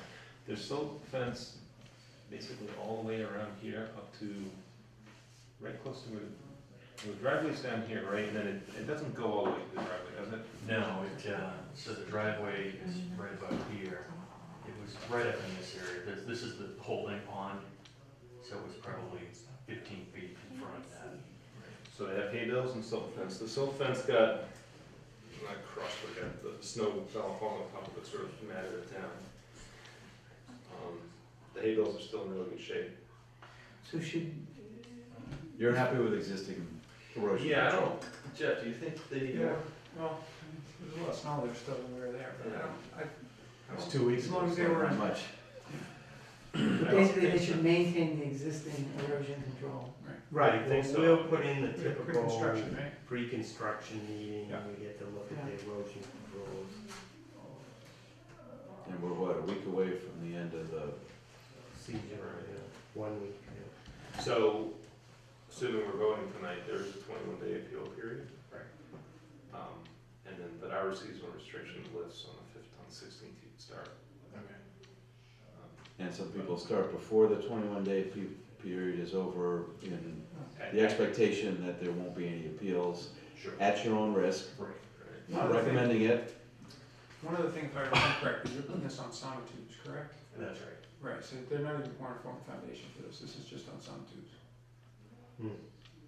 Like I said, I think there was more disruption from the septic clearly than Yeah. this is remotely gonna do. The other big thing, I mean, I know you're doing some other construction on the house too, just make sure nothing flies off and blowing up, right? Trash and stuff. We did get the letter from the Heritage. Yeah, Yeah, we saw that tonight. Oh, good. if you heard on the DEP number, I have that for you. great. 130. 1300428. In copies of the green cards and the tear sheets, that's great. So let's see.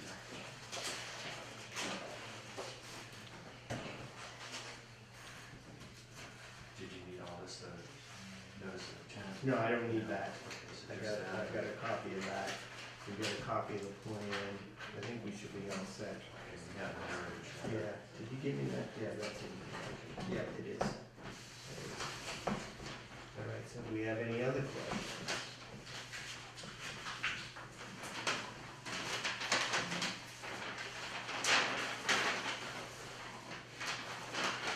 You know, I think that this project, despite the fact that it is so close, and we normally, don't like to let things happen that close, but,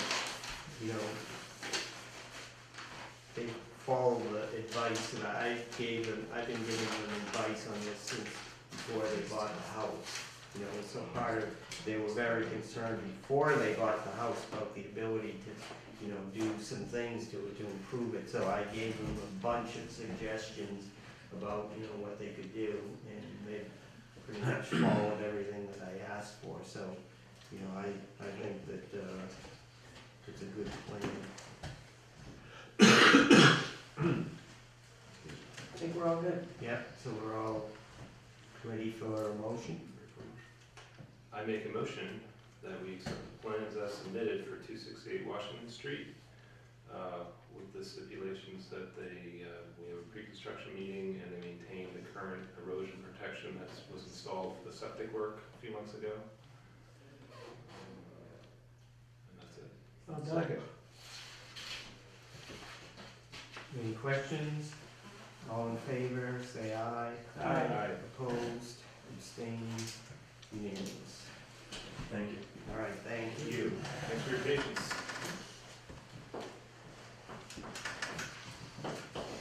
So I try to get the permit written up as soon as possible, because I know you want to get started on it. And then you can just contact me when you want to have that pre-construction meeting. So I'll put that on the permit. Just one side note, Yeah, for the sonotube holes, how are you planning to get them done? Are you using an auger, hand dug, or what would be? Just, my only concern is if you were gonna try to use any heavy machines. Well, honestly, I don't know. I think the thought process is Briscoe is handling the septic for us. I was gonna consult with him. Yeah. There's a big birch tree right on the corner of the property that we really want to protect. That's part of the reason of putting the sonotubes in, so. One of them may have to be hand dug for all I know. but- Yeah, I've dug them, it's not the yeah, end of the yeah, world. yeah. Just, if there happens to be the decision to use heavy equipment, be careful. Sure. Well, I'm sure they're gonna come in to grade, finish the grading is probably gonna be something fairly substantial. And we had a separate order on the septic, right? yeah. It was, we played it for the purpose of sale. Yeah, and that was, right, exactly, We they've issued- already got, yeah, we issued without seal. without bonuses because it was a commission closure. I remember that all now.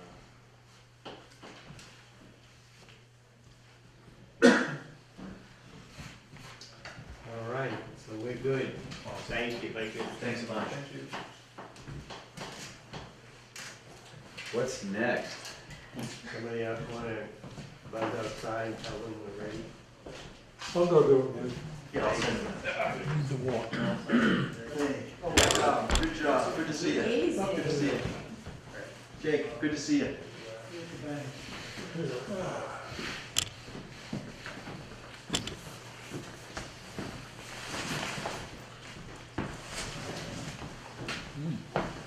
Crew.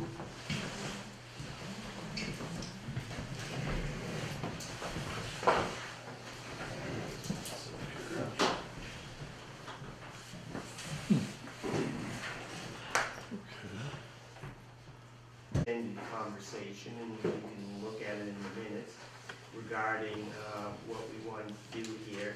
And the way that we left it was that we still wanted the floats removed from the property as soon as possible. And, but we wanted to know that it was done without causing more of an environmental mess there due to all the snow and mud and everything else. And since then, I did hear that the front end loader, that was our other concern, was moved off the grass and into one of the buildings as of March 17th, 2015. And I also spoke with an attorney for Peter Noyes, who is the boat owner. And he told me on March 20 that Mr. Noyes was going to be returning from Florida soon and work on getting the floats out. That was March 20th, but I haven't heard back anything from him since then. So I'm assuming that, no action's been taken on the floats, but we'll hear what's going on now. Just to introduce myself, I'm Steve Willett. Oh, okay, Spoke on the good. phone, Yes. trying to get Mr. Noyes to get up here and get concentrated on this, but he's got another boat that he's dealing with down there, so. All right. Okay, I guess, my name's Larry Ogden, I work for Mr. Harper. This is a revised plan to the notice, the request for determination we filed. You asked for setback lines, Yep. 50, 25 feet, 50, 75. So that's that plan. So this is a revision of what we already got? Right, Okay. revision of the plan. Yeah. This is revised from what you even gave me 2 weeks ago, was it? No, that's, Okay, so that's the same. I think thing. I- Okay. did I give you a big one or I gave you a little one, right? I think I gave this. Mike has it now, so. I gave you the original request for determination, Okay. and that didn't have this revised plan on it. Here. So basically, just, Ms. Chandra added these setbacks at the increments 50, 75.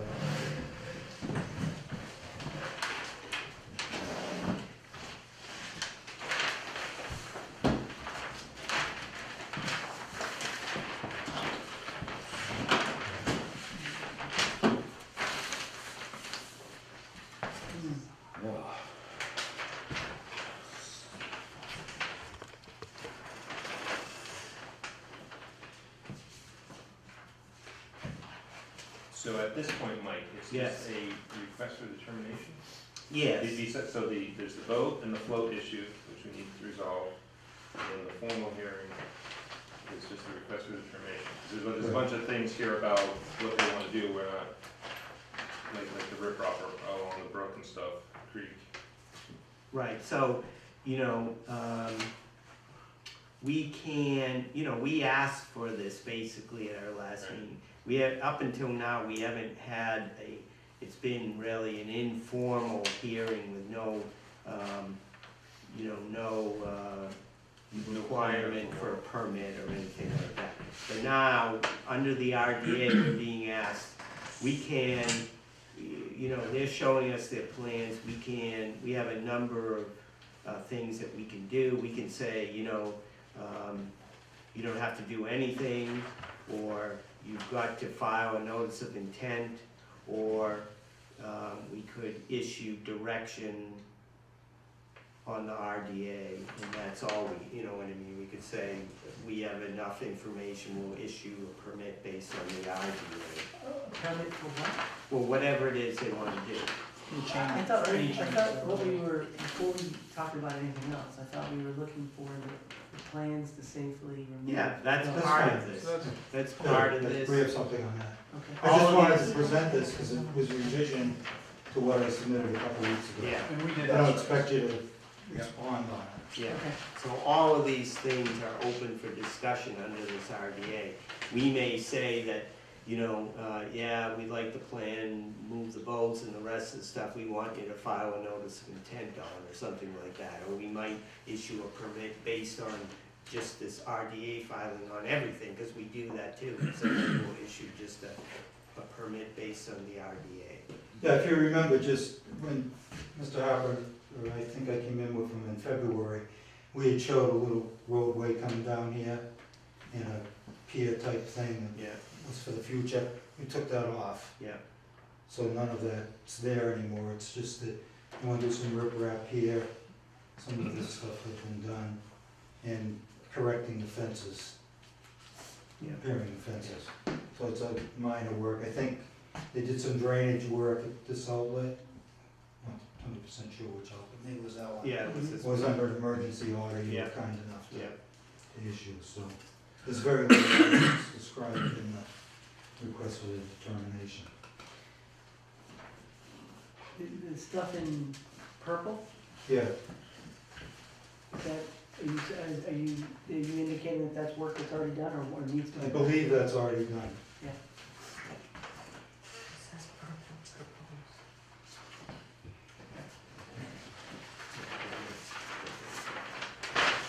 So, I know there's some buildings, most of the buildings are existing, some are being brand new. What's within the 200 feet? Is there anything new that you're proposing within the 200 feet? Or is all this existing work, like, are you doing any construction, if anything? Looks like the the cold green. storage is possible.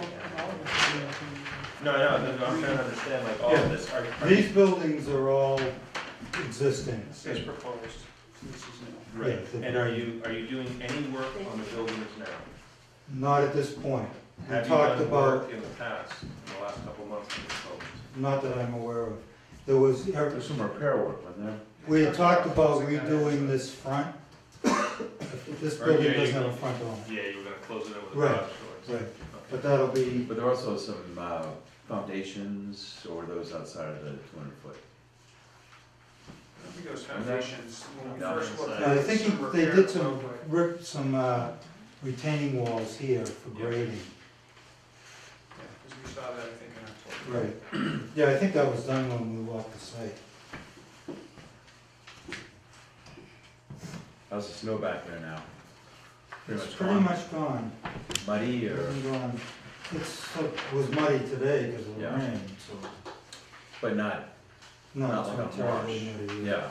It's been, things have drained pretty well. Do we have the opinion that we asked for? in- Yes, I have that separately. Okay.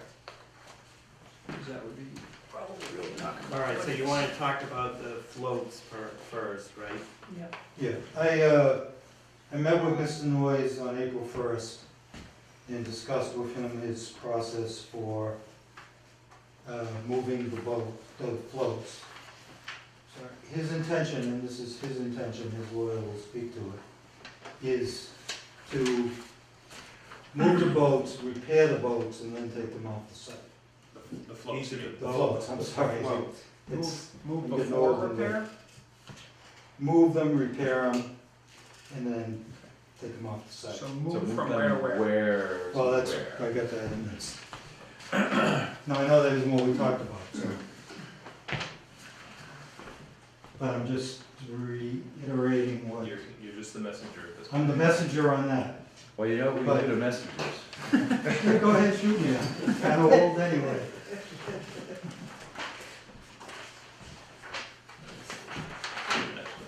Oh yeah, I got 5 or 6 copies, I'm just trying to get another for everybody. But I did discuss with him what his, let's leave the issue of remove, repair and that stuff aside for the minute. I did discuss with him his process for moving them, and I probably misspoke at the last meeting because I assumed he used a crane. He wants to lift them up with a front end loader, this is how he's been doing it, puts an axle under it. Actually, one of the floats has an axle under it right now, the last one he must have brought on the property. Then he moves it. So there's no crane, there's no dunnage, there's no that stuff. So I went over that with Mashonda. How do you get it from the water? So, I'm a little confused. I'm not sure how he got it out of the You're water. saying that basically these things were installed, axles and wheels, in the water and then rolled out? No, I think he must have pulled it up on shore, put an axle under it and kept pulling it. Because the float closest to the water has an axle under it. Just like they built Stonehenge. So that's his process. The reverse is pick it up, put an axle under it, move it. What he wants to do is move it to a storage area and then move them back in front of B108 and repair them. But as I said, I'll let Mr. Olet speak to that. So the letter from Mashonda, it does not really, it mentions that situation, but he's not blessing it or we're not. His You're building one on B109 is this one. And this is B108 with the floats are right in here. And that's shown on this sketch. Did I give Julie a copy of this? Yep. Did you get a copy? And Mike, did you? Well, I'm concerned about two things, if I can jump in. One of them is I don't see any dates except for, on April 1st, Mr. Ogden Right. met with Mr. Noyes, so that concerns me a little bit. And I don't see an end game here. I don't see any indication of what the plans are once these floats are repaired. Do I? Okay, let me address that and then we'll let Mr. Olet talk about the timing and the on the sketch I gave you, I show the locations of the 3 floats and a potting boat, what you call it that, a houseboat. The houseboat is number 4, the 3 floats are 1, 2, and 3. So his request is to move them up behind B109 and then move one at a time down in front of B108, do the repairs he has to do. So it's going from A up to behind the building, B back to behind, in front of B108 or on the riverside of B108. And then launch them as they're finished back out into the Merrimack River. I don't know if this is a question for you or for Mr. Noyes' lawyer, but are these repairs to make these boats seaworthy, or are they to bring them to a condition where it could do something different with them? I'll let him address that Okay. in a second. So, the second part of this letter is Mashonda's recommendations for the moving process. And that basically is that no matter what happens, we put in erosion control, where they're being stored, where they may be approved to be repaired, and then around them before he does anything else, before they get moved. Why is there, We were asking for a plan to get it back in the water, not to I understand. repair. Yeah. And I'm why a is- messenger on that one, but- Yeah. why is the repair location separate from the storage location? Well, for one thing, that's on hot top, and secondly, it's in front of a building that will have his materials and tools in. So was the temporary storage, the idea of getting it as far away as possible. Right, But, okay, yeah, I mean, it skirts the 200-foot buffer somewhat. So it's behind the building and Why couldn't the repair be done outside of the 200 feet? it possibly could. Yeah, Uh,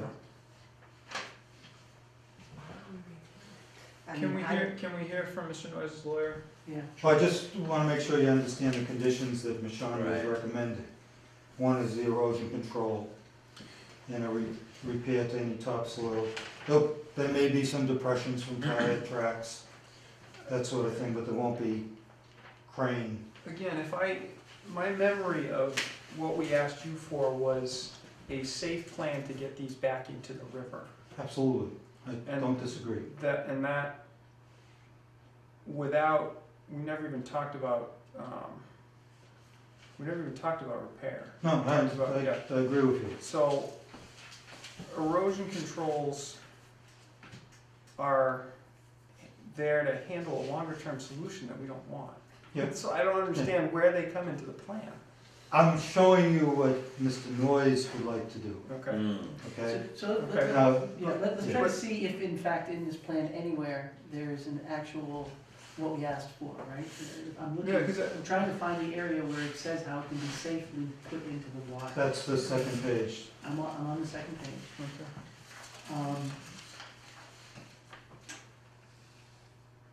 And all it says is moving should be done with the supervision of an engineer. That's not a plan. No, I talked about earlier how he's lifting the floats and moving them with the front end loader. How he intends to move them. And these are the conditions that Mashonda is recommending they be put on it. So taking That the could front be end some- loader down the edge of the bank is not a safe way, in my opinion. well, that's, yes. I would agree with that. So I believe Mr. Harper or somebody said last time he lifted them out of the water with a crane. He's saying they're rescinding that and they think that that's not the way. They to don't happen. think it was moved. I don't know how he got them out of the water. I brought up that I thought he used the crane, but I apparently. mean, it's as large incorrect. as they are, That's just I could see speculation. them dragging it up. That Well, I would can work. see it, I could see it happening. It's not a good thing, but that's probably what happens. It wouldn't surprise me.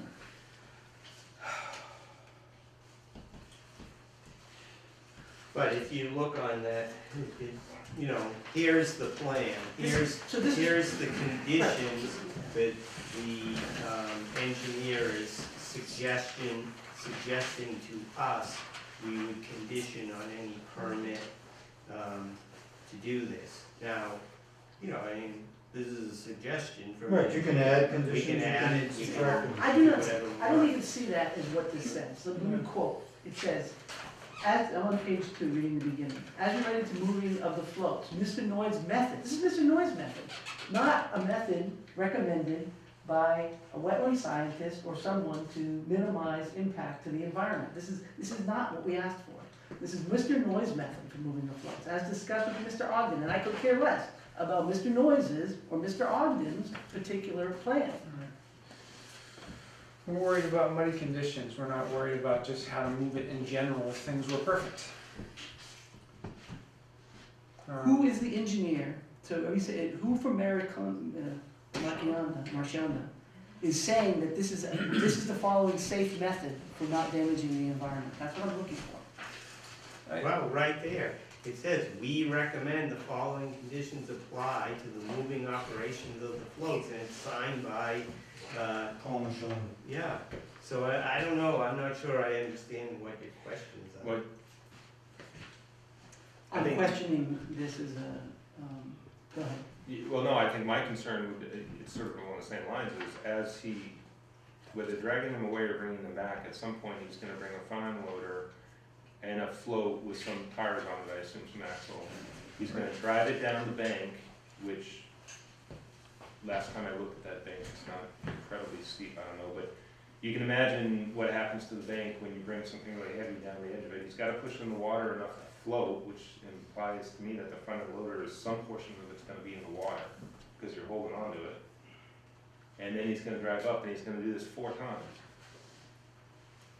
And I guess where I'm and thinking, then it seems like they're gonna go over the top of it and throw some grass seed on it. yeah. Can we hear from Mr. Noyes before we, or Yeah, Mr. Noyes? Let's lawyer? do that. Okay, once again, I'm just a messenger, I have a family and work with kids. But I went through college, so I can't really be killed tonight. Briefly, again, my name's Steve Willett, I'm a maritime lawyer from Gloucester, and I work with Mr. Noyes on his maritime issues. What you refer to as the floats are actually, were actually the Rockmore restaurant. I don't know if you guys knew about it. It was a floating restaurant in Salem, Beverly, for a number of years. It sustained some damage. It previously was Coast Guard inspected for carrying passengers, had all its necessary licenses and requirements. It was brought up here just basically to store, and then also by the time it got up here, between what had happened in Salem, bringing it up here, it does have some damage. You were asking if we could just, we can't, there's no way that that boat could, that those floats could just be launched tomorrow. I mean, it would be a serious concern bringing those back down the river. Are they all damaged? They need some work. I mean, many of the floats have become dislodged. I mean, basically, it's really just a deck attached to, each one is a deck attached to a number of flotation chambers. Unfortunately, some of the bolts have rusted out on those chambers, so the bolts need to be replaced. Some of the structural pieces, not the main beams, but some of the side beams are badly rotted and in need of replacement. Some of the flotation compartments have now actually fallen off and are just about touching the ground. So it's not something that can just be easily dropped back in the ocean. They certainly can't be trucked over the road. They're 25 by 33 and 25 by 40. As they sit, they have there are no contaminants, no hazardous chemicals, no oils, nothing that we're concerned about leaking. I kind of struggled, as I went back over the wetlands protection law, I kind of struggled as to whether they are even a structure under under either your regulations, the state regulations, or the statute. I'm not sure that they even constitute a structure because they're a movable item. But let's just assume that for purposes of protecting the bank, you're concerned that they may affect the soil underneath. I'll grant you that. It certainly raises enough of an issue that we're not, nobody's going to fight over it. Well, a double wide could be moved, and a double wide is a structure. Yeah, but but a movable building is different than a float, and floats have never really been determined to be structures when they're sitting on ground. But in any event, we're not gonna. But it's a structure when it's sitting on water. It's only a structure when it's sitting on water if it's not licensed. If it is licensed when it's sitting on water, it is deemed not a structure under Chapter 91. So it's in any event. It's gray. The point is that Mr. Noyes wants to get them out of there. It's going to take some time. Based on what I'm hearing, I think it's pretty clear you don't want him repairing them where they are. As I understand it, as long as they are, the hope was to move them outside of the 200-foot river protection area, or at least as far away as we can, getting them on some paved land where they'll be more stable and possibly can be worked on. And then the hope was to move them down in succession to the paved area around Mr. Noyes' building, always on the pavement, repair them, and then ease them over the bank. As I understand it, that bank was actually a launching ramp or a landing ramp for lumber with Esty. And my understanding is that when Esty had a sawmill, they actually brought logs right up over the edge of the bank. So, Maybe in the 30s. well, I'm not sure how long Esty was there, because I don't think they were cutting the lumber in the 30s there. I think it was later, but and again, I went back through some of the photographs, and that whole area where these floats are located was, as recently as 20 years ago, lumber storage right on the ground. But again, the issue here is, practically speaking, we want to get them out of the resource area, so that removes your concern. We want to be able to work on them on paved surfaces, so we're not affecting the soil, the ground. As I understand, as I'm reading the, this is kind of a weird one. I've never had a Concom raise the issue about working on floats next to the shore, because we actually do it quite a bit. But do any work on an impervious surface, so obviously there's really nothing that would leak out. I mean, they have sawdust from cutting operations, you're nailing and really kind of. So realistically, and this is, I'd like to let my head take off. I suspect that it's going to be August before, realistically to commit, I would say the end of August before the last one of these is out of there. And, the only question is whether the Coast Guard's gonna wanna come up and inspect them here, or they're gonna want us to take them down somewhere else and have them inspected, but, they have to be repaired to the Coast Guard specification.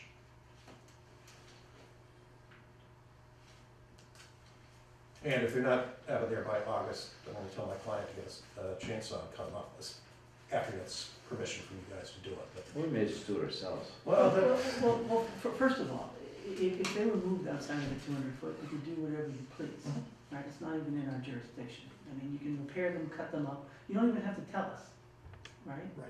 Well, they may be subject to. Yeah. Well, no, I was gonna say, while they're I going don't through- think that they have permission to store them externally, even if they're outside the 200 foot, according to our. But that's not our zoning. jurisdiction. No, it's not, but. But in the interest Right. of working with the other boards in the Right, town, absolutely. which has been And- drilled into us. Well, I mean, obviously, I've heard little bits of what's going on with the zoning board. Again, obviously, you can't give us permission to do something that another board.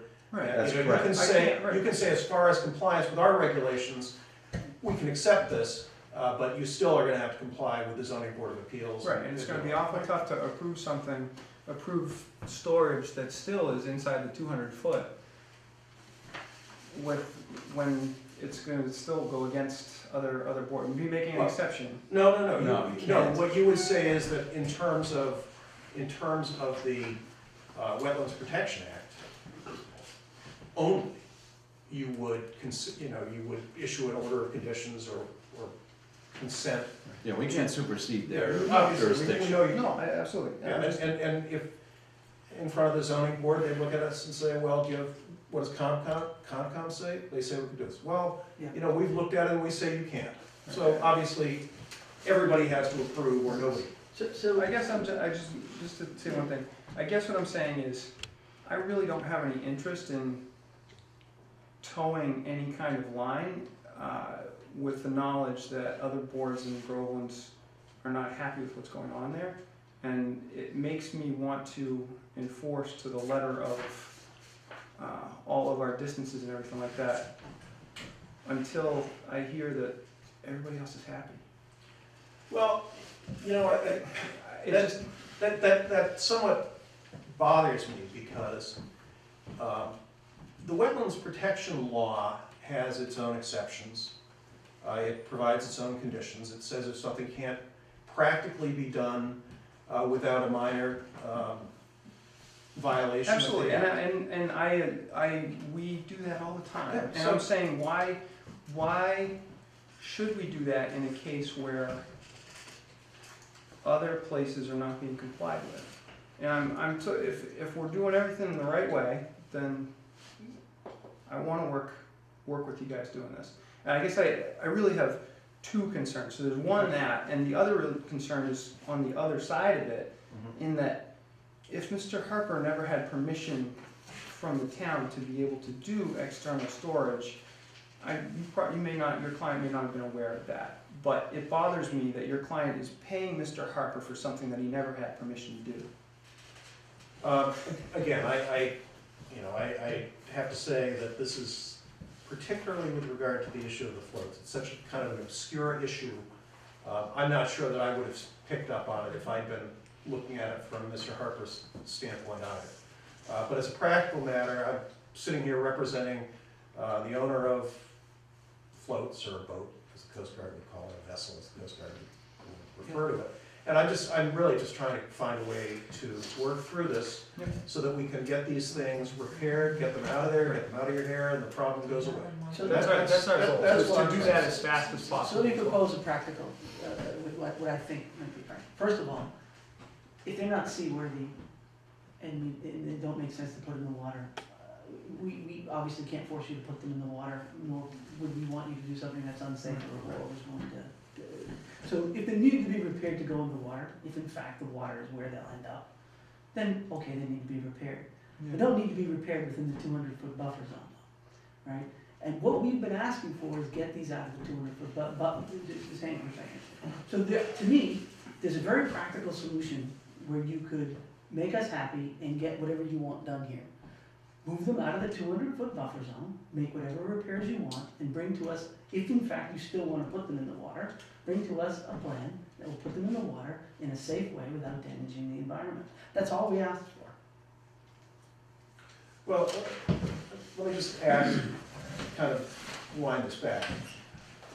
My understanding of the 200-foot buffer zone is that it is there to protect, and the language of the statute is soil, water, erosion, all those other factors.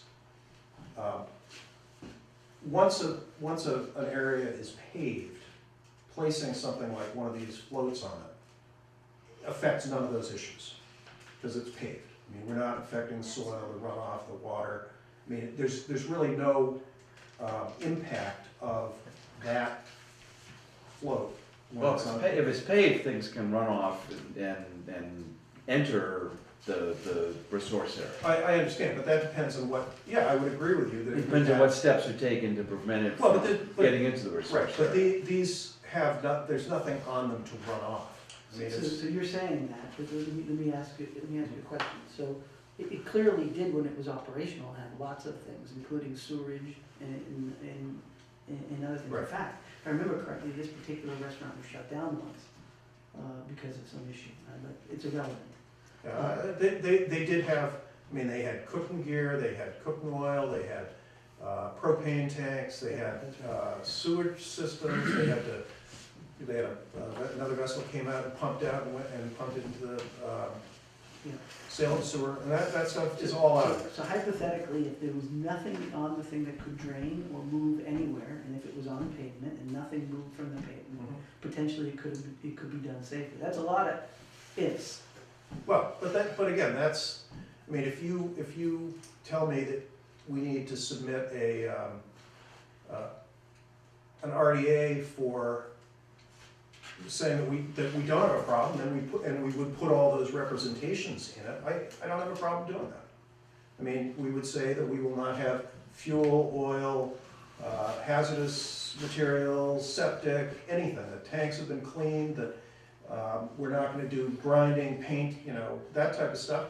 I don't have a problem with that. I mean, that to me is reasonable. And if you said, all right, well, we know you're gonna be using, you're gonna be cutting wood, can you please put down a silt fence so that if we do have some rain, you contain it, which I think we have to do under the Rivers and Harbors Act anyway, so, and Clean Water Act. So that's the type of thing, I don't have a problem with that. The intent is to try to move them as far away from the zone as we can, put them on solid impermeable surface, like the parking lot.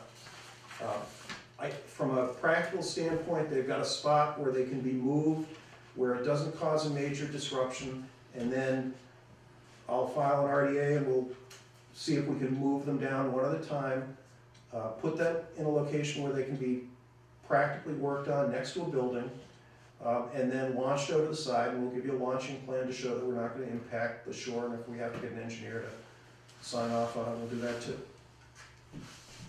So, I wanna work with you, we just don't wanna end up in a situation where we're cutting something up.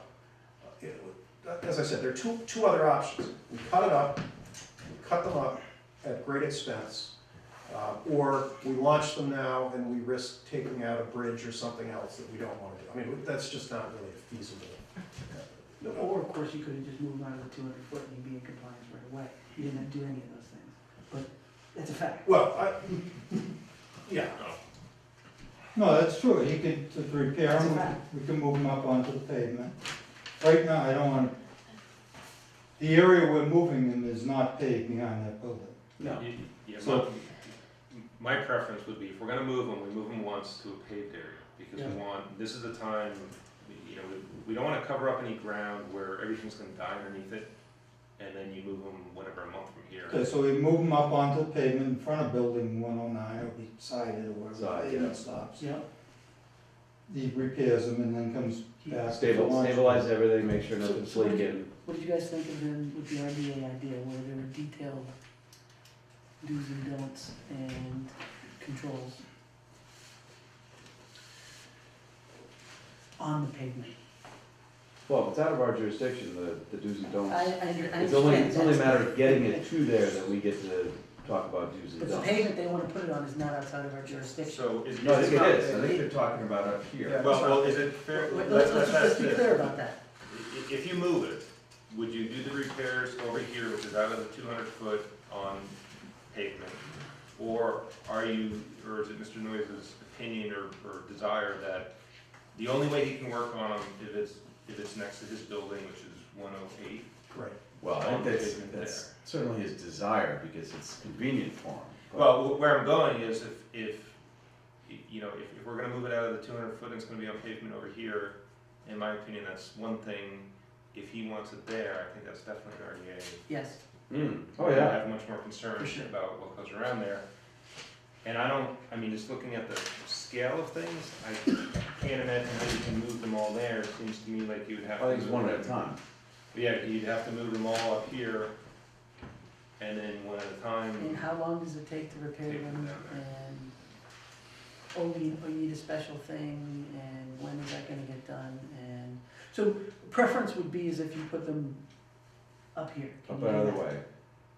Well, we don't own the land, so I can't tell you that. That's, So what rights do you have, what land area do you have a right to use based on whatever agreement is made? my understanding is the building and basically where the floats are currently stored, and, you know, it's kind of what we understood, but again, we're gonna do whatever we've gotta do to get them out of If there. I can address that, my name is Greg Galadino, I'm the attorney for Mr. Harper, and we've been working with another counsel in the zoning board matter. Obviously, we're in dispute with the zoning board, we've appealed an action they've taken, but, you know, we do share a lot in common with what the zoning board wants, we want these floats out of here just as you do. We're hearing though what needs to be done to get them in the water is they have to be moved out of your resource area safely. And then from our point of view, if he puts them in the water or cuts them up, we don't care, we want them out. We're just looking for a way to safely get them out of the resource area and as expeditiously as possible get them off. It's not our intention to have them stored there for any long period of time. We just look at this as an interim step to get them removed. Because they can't, apparently they're not seaworthy without being outfitted. And if that has to be done, we would want it to be, you know, done expeditiously. But obviously the ZBA is not gonna be happy. We wanna work with them. We wanna get these off of our property. It's just a question of how do you do it? They just can't go directly into the water, is what we're being told. So is the, so I watched the ZBA meetings a couple of weeks ago. I don't recall them ever specifying exactly where they wanted to move. My understanding is they just wanted them off the property. That's correct. Off the entire property. That's my understanding. Yeah. That's correct. And That's where I'm correct. heading with that is I'm wondering, is there any place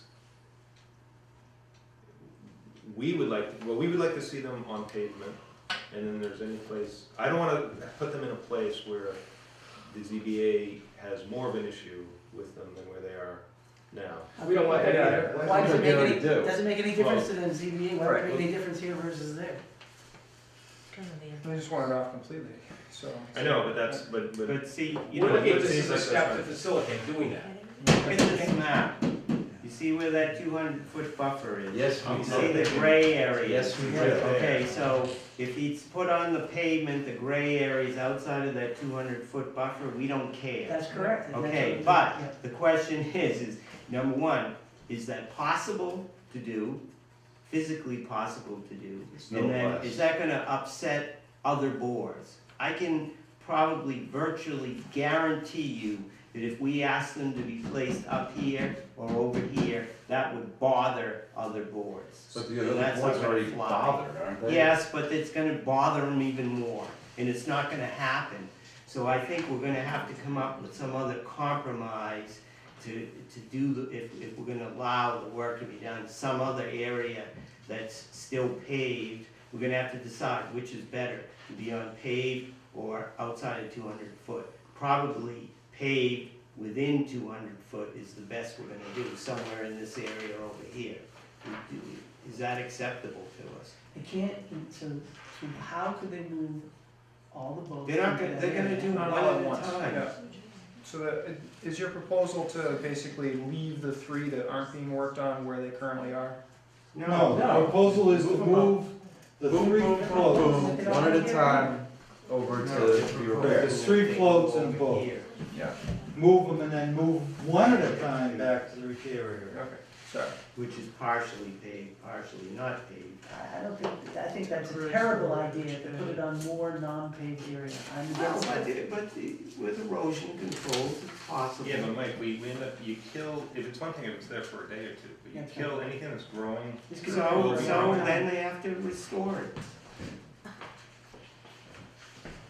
I mean, We're you looking for come the up best- with a the best better solution, solution. yeah. I don't know, I'm not hearing It's any just a bad good situation. solutions. My best solution is up here. Why It's is not that gonna really work. It's Why is not that gonna gonna work. Why is that not gonna work? Because ZBA, Yeah, what do I you want understand the is why boats that's worse for moved ZBA. 100 feet away from your house? No, we already No. have 6 boats and we're dealing with the ZBA. Yeah, right, see, so they don't There's a want. cease and I desist on understand this that. company. Yes, right, so you see what's gonna happen if we, that's a non-solution, to tell them to put them over there. It's a non-solution, So- because so are- it's never gonna happen. Are you guys on Wharf Drive? Wharf Lane, Or Wharf Lane? Oh, great, okay, so the our assumption front yard is, and our side yard abuts it. right, so my assumption is, besides the fact that you want it all out of the way, if it's not out of the way or whatever they're gonna work, you would rather have it as far away from your house as possible. Exactly, Yeah. because there's not supposed to, we already have, come down and see them. No, Right, not in- It's such an eyesore. So what do you think about this? You know, I know you're kind of probably the same idea we are, we just want them out of there, right? Well, we have since October. Yeah, so we And the have to, ZBA was told they were off the property, Yeah. which is why they went forward with this permit. right, And so. not true. So here's, but regardless of that, here's my question. So we're faced with this thing, you know, they gotta be repaired in order to be moved. So do you agree that if we could safely move them to an area that's far away from your house, which ends up being kind of where they're proposing there, if you look on this map, that that's the best we could do? Is we'll give I them a don't little see- bit of time to get them, and then they're agreeing that they're gonna get them out of there as fast as, do the repairs and get them out of there as fast as they can. Well, we've heard that almost No, a I year now. understand, I And then they're understand. telling us it'll be August before they'll have them out of there. They've already destroyed the whole neighborhood with all this stuff, equipment. You Yeah. gotta take a ride down there. Yeah, no, I I mean, understand and why do that. they have to repair them there? Well, evidently, They shouldn't because, have brought them there, Well, I so know. it's their financial obligation to remove it, however they're It's supposed to not be repaired, anything on the property. Anywhere on the property, nothing is supposed to be repaired. And it's inside storage only on the new permit that he There's filed. no- Repaired The new on the permit is property, not that's in effective. violation. It's been appealed. It's an issue that's in dispute. So let me ask, just you, I'm assuming you know, so there's a cease and desist on the property, is that? On the On the boats, on the Sort of the We noise. were asked the So- building so- inspector to investigate and do that, and that has not happened. So, And it's under appeal now, so nothing's happening at this point. okay, so can anybody legally do work on that property now? We believe they could. No, And no, that's in dispute. Right, I understand, And I'm not but looking, but this it's is a long-term. proposal here either. No, but what I'm getting at is, until this gets resolved in the court somehow or some settlement, what can happen right now? I don't think there would be any prohibition against it being moved there to either be repaired so it could be launched or taken off somehow from the premises.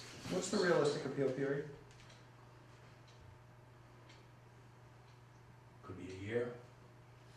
But we don't, we're not using the appeal to allow these floats to be stored here Yeah. for a long period of time. That's not what we want. Yeah. We want them out.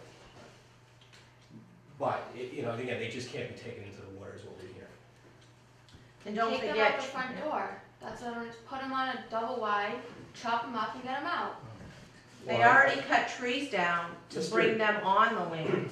Mr. Noise's counsel has just said they can't be taken on the road. That's as they are. 25 feet wide. So they would have to be basically destroyed. But the act of destroying them to get them on the truck is probably more invasive to everything than it is to repair them, right? They can haul anything on the road. They just need an escort. Watch out, it's a ZBA though. My question is, they floated them in there, so how do they get broken up and sitting on the property? I hear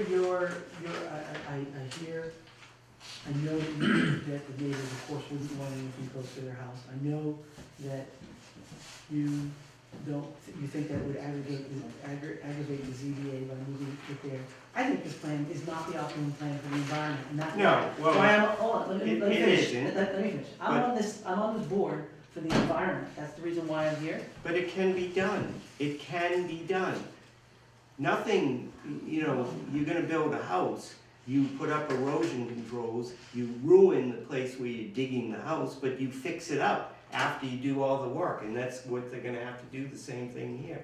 Any destruction to anything that's left behind is gonna have to be repaired. They're gonna have to use erosion controls all around the area to prevent any potential, damage from seeping into other areas. I mean, I don't see it too much different than, if you were gonna allow somebody to build a house there. Mike, I'm concerned about two things right now. Yeah. We're in the presence of two lawyers and we have no legal counsel here. Yeah, I know, that's. And I'm concerned that there's nobody from the ZBA here. Well- And I'm gonna suggest that we should probably continue this until the next meeting, that we get legal counsel here, and that we get somebody from the ZBA to at least present what their side of the situation is. Because we've heard from abutters, but we haven't heard directly from the ZBA. And I'm very uncomfortable with the whole situation. I agree. So you tell me what you suggest. Well, I'm gonna move that we continue the hearing until next month. Okay, and then how are we gonna, what are we doing next Are month? there any tasks to go away with? What are we doing So we next get month? yet Why are another we one. gonna be different next month than tonight? Well, for one thing, we'll know more about the situation. We can ask for an assessment of any potentially harmful liquids or chemicals that might be leaching from this thing. We can ask for more specifics about what sort of repair work is being done. There's a lot of things we can do. And I want to bring up another point, which, and I'm just going to throw it out there. Personally, I'm not that happy with the plan we got here from Marciana. I don't think, I'm concerned that it is not a best laid plan, and normally if we have a plan that we have concern with, what we would want is an independent plan.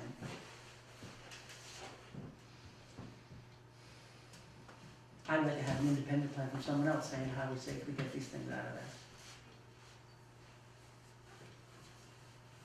We wanna take a look at where they all now, After the winter is, Come over to the lane and see it too. The party boat's really a nice sight. And I'm wondering what if they get repaired, even whether they were repaired in a week or in 4 months, whatever, 5 months it is. Seems like the only way, or it seems like what they're insinuating is the way they bring it back in the water is driving over it. potentially without even wheels, right, unless the wheels are gonna. Well, I guess I would think the wheels would be, but, you know, I don't know how, you know, you guys thought it came out with a crane. When we looked at it in October, we really didn't dig into how they got to where they are. We didn't really assess the situation, we just kinda walked around and said, what the heck's going on here? I mean, that's another thing that we could learn by next meeting, we could take a look at it and say, how are these gonna get out of here? I think there's quite a few things that we can do that would be helpful, and we gotta protect ourselves as well as the resource areas. Did you guys see trees cut down? I don't recall, that was 6 months ago. Okay. That's something we could look for. Yeah, I mean, I never. But we weren't looking for I that. assumed they came up with a crane, I think, when we were We there. weren't looking for that. Yeah. You know, the fact that, well, We weren't looking for that, it was months ago. No, I believe you pulled them out the way we described, because there's one Pull the float, cable on them and yanked them up, or?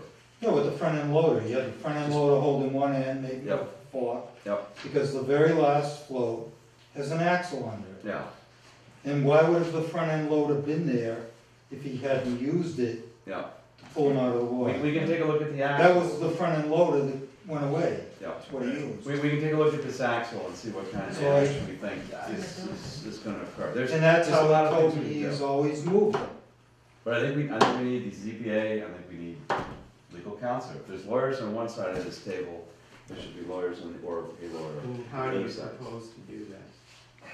How do I I wanna propose to hear do some that? specifics on, you know, it's like, we've been talking about this now for over half an hour. Invite the I wanna chairman know of what our ZBA. action items are for the next meeting and All who's right, gonna do these action things. items. Invite ZBA. Request counsel. So, wait a minute, go back to number one. So you want ZBA here, Yeah, you want the whole board here? I want somebody representing ZBA. Chairman. and the intent would be to get a clear understanding from them on, Status of you know, the status of the outdoor property. storage. You know, the permissions they were given, what kind of work they were allowed to do there, what kind of work they were not allowed to do. So you want them to come and discuss this hearing at our hearing? I Know would what be- the chances of that happening are? So- Zero. Well, Zero. Can you do that? I'll tell you why. Because they don't discuss anything. Back me up on this, Julie. Is someone from ZBA gonna come here and give us all kinds of status on the ZBA hearing and where it's at and everything else? No, of course not. All right, how's It's this? because it's not in the meeting. I will volunteer to go to the next ZBA meeting, okay? And bring up the topic. You're not on their agenda. Well, Good luck. Well, we are, I mean, Mr. Halladina is. We are. Oh, so he could be a guest of you. I don't think they're gonna throw him out. Yeah, but I They don't threw know, me out, but I don't know that they're gonna throw him out. answer our questions. The I'd the like point to- is, our view is that outside storage is not prohibited. Their view is that it is. It's under appeal. With respect to the floats, the issue we're talking about tonight, we do want them removed. We're not fighting to keep these floats here. We're not filing an appeal so that we can spend a year with the floats on the property. We want them out. It's just what we're hearing is the way you get it out is you have to make them seaworthy and then remove them back. We were hoping this plan would satisfy you on that issue, to get them out of your resource area and then get clean water. We want them out, you want them off the resource area. So what if you put them in the water and bring them down, whatever it is, a mile to that, Marina? the marina across in Haverhill, and they repair them there? I have no idea if. So they were seaworthy enough to drag from Salem all the way up here, but Yeah, if we put them one more mile in the river, they're gonna sink? Yeah, I wouldn't launch them. Quite seriously, you look at them, on one of the floats on one whole side, almost every one of the flotation compartments is loose. So now you're saying, let's take them down the river, we'll launch them, which is gonna have its own issue. We're gonna take them down the river, and so then you don't want us to do anything until the end of July with them? No, I'm saying, Because- just get them out. I'll tell you a trick about marinas. They don't take in new boats at the beginning of the summer until they've launched everything else. And there's no marina that's gonna take, on the river, that's gonna take 25 foot by 40 foot floats in to get the work done. Yeah. It's just not gonna happen. So Mike, the reason why we were talking about the ZBA, because All right, I so- believe that there is a No, solution. that's here. You were fine. saying that the ZBA would block it. Well, First of all, no, they can't. I'm not It's saying not their they're gonna decision. block it. What I'm saying is, we know these neighbors are here. I put anything over there, it's not gonna make people happy. Just aggravating the city. And it's gonna make And believe me, I do not them- want to make the neighbors. Right, if more we don't unhappy. wanna make the neighbors unhappy, we don't wanna make these other boards unhappy with us. I really don't wanna do that. So, an action item, you're gonna go to the next meeting and try to tell them what the people I'm gonna ask them we're if in, they're and okay. what are they. I'm gonna ask them if they're okay if we put them Yeah. on that parking lot So area. we so can that get the would- status of what they've asked, you know. You're that's not gonna do fine. it? Well, if we can You don't get wanna two do it? here, or like here, and then, It's just gonna and then we'll exasperate leave the one that's gonna work. situation. If we, well, I mean, if that's not even a Well, possibility, then so that's go just to more of a them. pickle. Work. Go to them and ask them what's the status of what are they trying to do? Can he bring them It up, doesn't matter, he's, can he bring them up in front of building 105? Can he work on them between those two buildings? So, right here, it's out of the 200, it's out of the neighbor's view, it's between buildings. right here, yeah, that would be perfect, what about that? I mean, I don't know what kind of traffic goes there or what's happening there. Right along the Mass Electric side, the other side of the property. It's the long.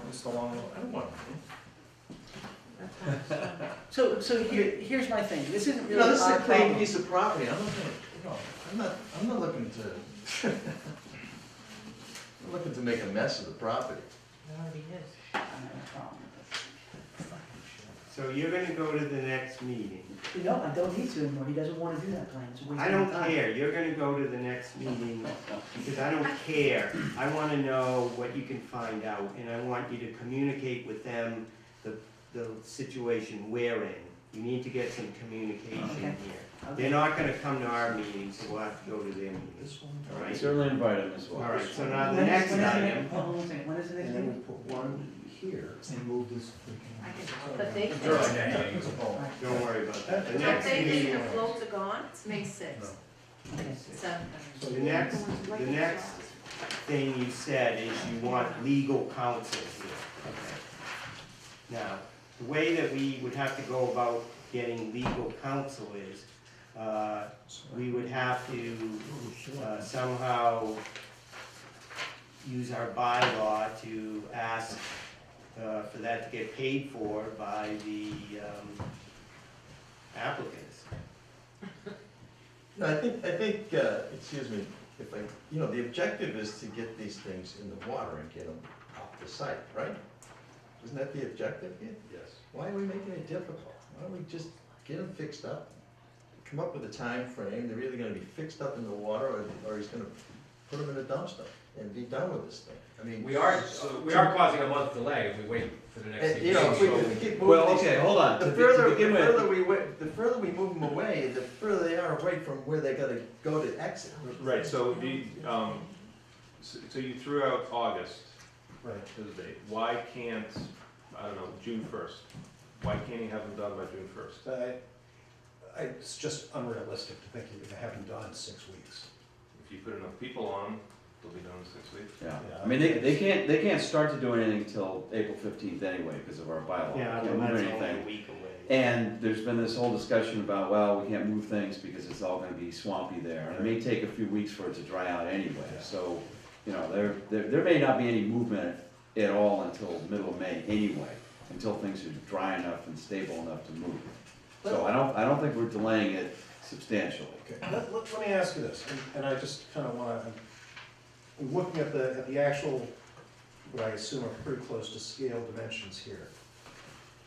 If we took 2 of the floats, put them in that proposed temporary storage location where they are outside of the buffer zone, and I think they actually could be squeezed in They there. could fit there, yep, Like 2 of them. yep.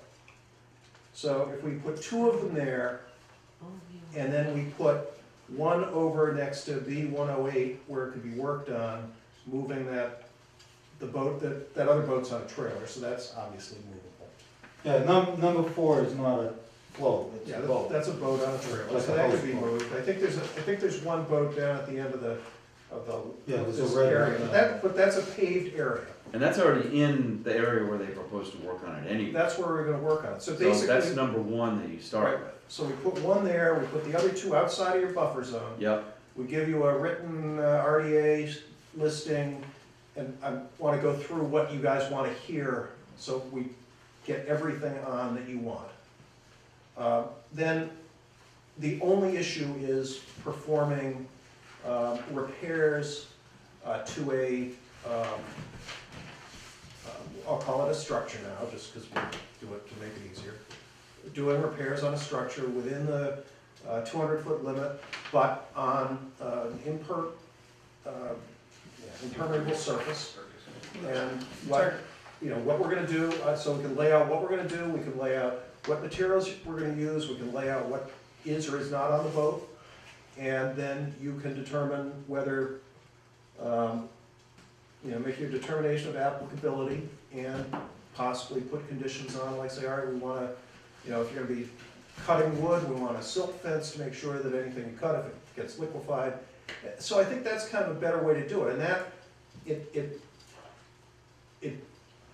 if we put those two up in that area, I mean, if something extends a couple feet into the 200-foot zone, I mean, is that gonna be a major issue? I'm not talking about putting one completely in it. If we have a little bit, you can put in your order, that anything we do will be restored, but the intent is to get them out of the buffer zone. And so they would be out of the buffer zone and on pavement. No, there's no No, pavement. it's- So here, it wouldn't be on pavement, but then again, it's outside your jurisdiction anyway. yeah. So, Well, but our jurisdiction does include anything that could affect that area. But if you've got erosion controls, then, yeah, but we're not gonna be doing any activity there. It's gonna be temporary. right, but if you have something leaking outside of the jurisdictional area and it flows into the jurisdictional area, then we have a problem. But if you've got erosion controls, and it's outside, then we're not gonna have a problem, Okay, right? so- Right. Okay, so then you want to see what we do for erosion control. If we're storing right at the edge, and I call it on the edge of the buffer, on the. Right, Not and a that's buffer zone, what's the term? been preliminarily indicated, and as you noted, those two, objects number 1 and 2, eyeballing it, you can Oh, certainly I fit see. them, All right, he does have erosion control during storage. Yeah. Okay, yeah. so I did something right. the difference is, what we're gonna try to do is tighten up this proposed storage area, put it right next to the building, hopefully not come into the 200-foot river zone. And it's gonna be cut down because we'll give you an RDA, move one of the floats onto the paved area adjacent to B108. Yeah, so that's basically this plan.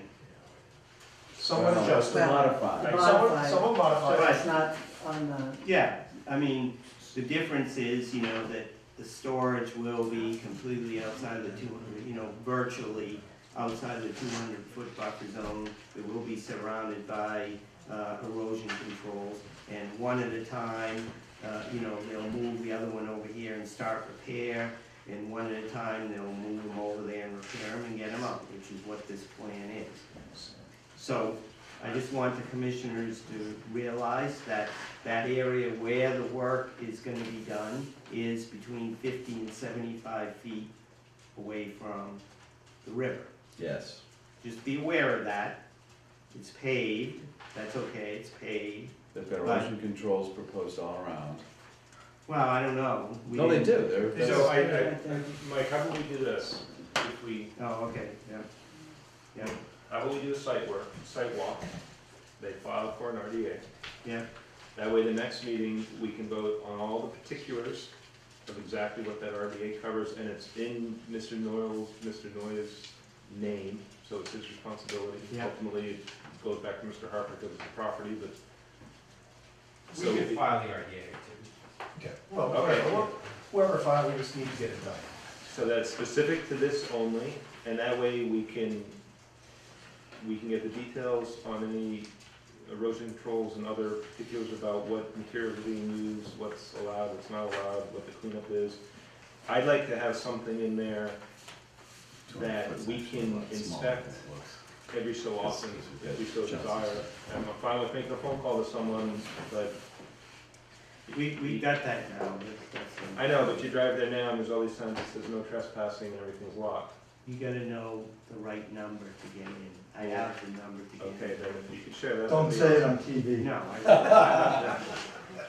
That'd be great, if, as long as we don't have any problem with access to the site. Okay, good. Hasn't been a problem. just so we could, randomly drive by when we're coming home from work, or if we happen to have a day off or something and he's doing work, just to make sure nothing, that is going on. Now, the reason for my reason for the sidewalk is to see what the conditions are now, whether we want something actually moved at the moment, to see what if any, trees were cut down to bring these on. And I'm sort of with Carl, I think mentioned it, what is the plan to get these back in? Right, we wanna look and see what the launch area is gonna look like and what sort of impact there'll be. Right, I don't know, maybe they throw down a bunch of, what do they call those things, the mats, and they Right. go across the mat and then they lift it up and life is good, or maybe it requires a crane or something. So Like we the want first more power line. specifics, using this as the basic plan, we want more specific information on how it will be done and when it will be done. Yeah, and frankly, in my opinion, I understand the time constraints, and maybe that gets affected by when they can be moved. But I have trouble with August, and I can, based on the way things, this has been dragged on, I wanna come up with a date, and that's the date. And There should be a financial incentive to make sure that it's done by that date. Well, all that can be put in the RDA, in our decision based on the RDA filing. I'd like to see too, if Mr. Noyes can give us some sort of a timeline, I have no idea, it takes him 2 weeks per float to do the repair. Or something that shows us that he's put the effort and the research into determining how long this is gonna go. Because what I wanna, if we approve this and if we come up with a date, that he doesn't come back, the meeting before the date and say, I'm not gonna be able to do it. Because then we're back to square one. Well, I wouldn't say we're back to square one, but we maybe, Well, whatever, maybe one step back. We're not frankly, gonna go all the way back. you've brought up a whole lot of things today that we've never heard about. Back in December and January, people told us that these weren't seaworthy and there was an impossibility of them going back into the river. So here's, Would have changed a lot of things. here's where that rubber meets the road, right? If they get the two outside of the buffer, we're good with that, effectively. Those two disappear from our radar, at least for the moment. So what's on our radar? What's on our radar is one boat that's being repaired underneath an RDA. And the question is for how long do we wanna have an outstanding RDA with potentially with this going on within the resource area? That's the question. Right, and that's why I think we come up with a firm date. And Mr. Noyes has, done the research or thought about it, and so when he says yes to a date, that it's reasonable. Now frankly, if he comes back with a date that says, May of next year, I don't think that's gonna be workable. Well, I've already said, we're looking, we think we're looking at August of this year. Not May of next year. Right, and So they're gonna try to make it shorter than that. That's what we'd like it shorter than that, whatever you can do to tell us. But we don't wanna just be given an unrealistic date to make us happy and then have somebody come up and say, oh, we can't make it. That doesn't do anybody any good. That's why he told me the end of August. And, half the problem is right now, when I leave here, I guess we don't have, are we gonna have authorization to start moving the floats? no, my opinion is that we wanna look at the site to see what the ground conditions are before we start moving it. I don't know. if Yeah, well, everybody so then, agree? but then, are we Can the waiting until houseboat the be next worked on? meeting? The houseboat's already on wheels and is already on pavement, right? No. So they move it and they put some grooves in the ground. Why don't you just have them repair it afterwards? Let's just move them out of there. Let's move them out of there now. I'd say, you know, even if it's muddy, I mean, let them make the tire tracks, it's not like the first time there's been tire tracks there. Just, it's all disturbed land anyways, just have them fix it up and redo it, at least we got them out of the area, and they can go to work on them. The sooner you move them, the sooner they get to work on them, and the sooner they get in the river. And I mean, I think we're worried about little things that don't really matter. This is disturbed land, it's not like it's undisturbed land.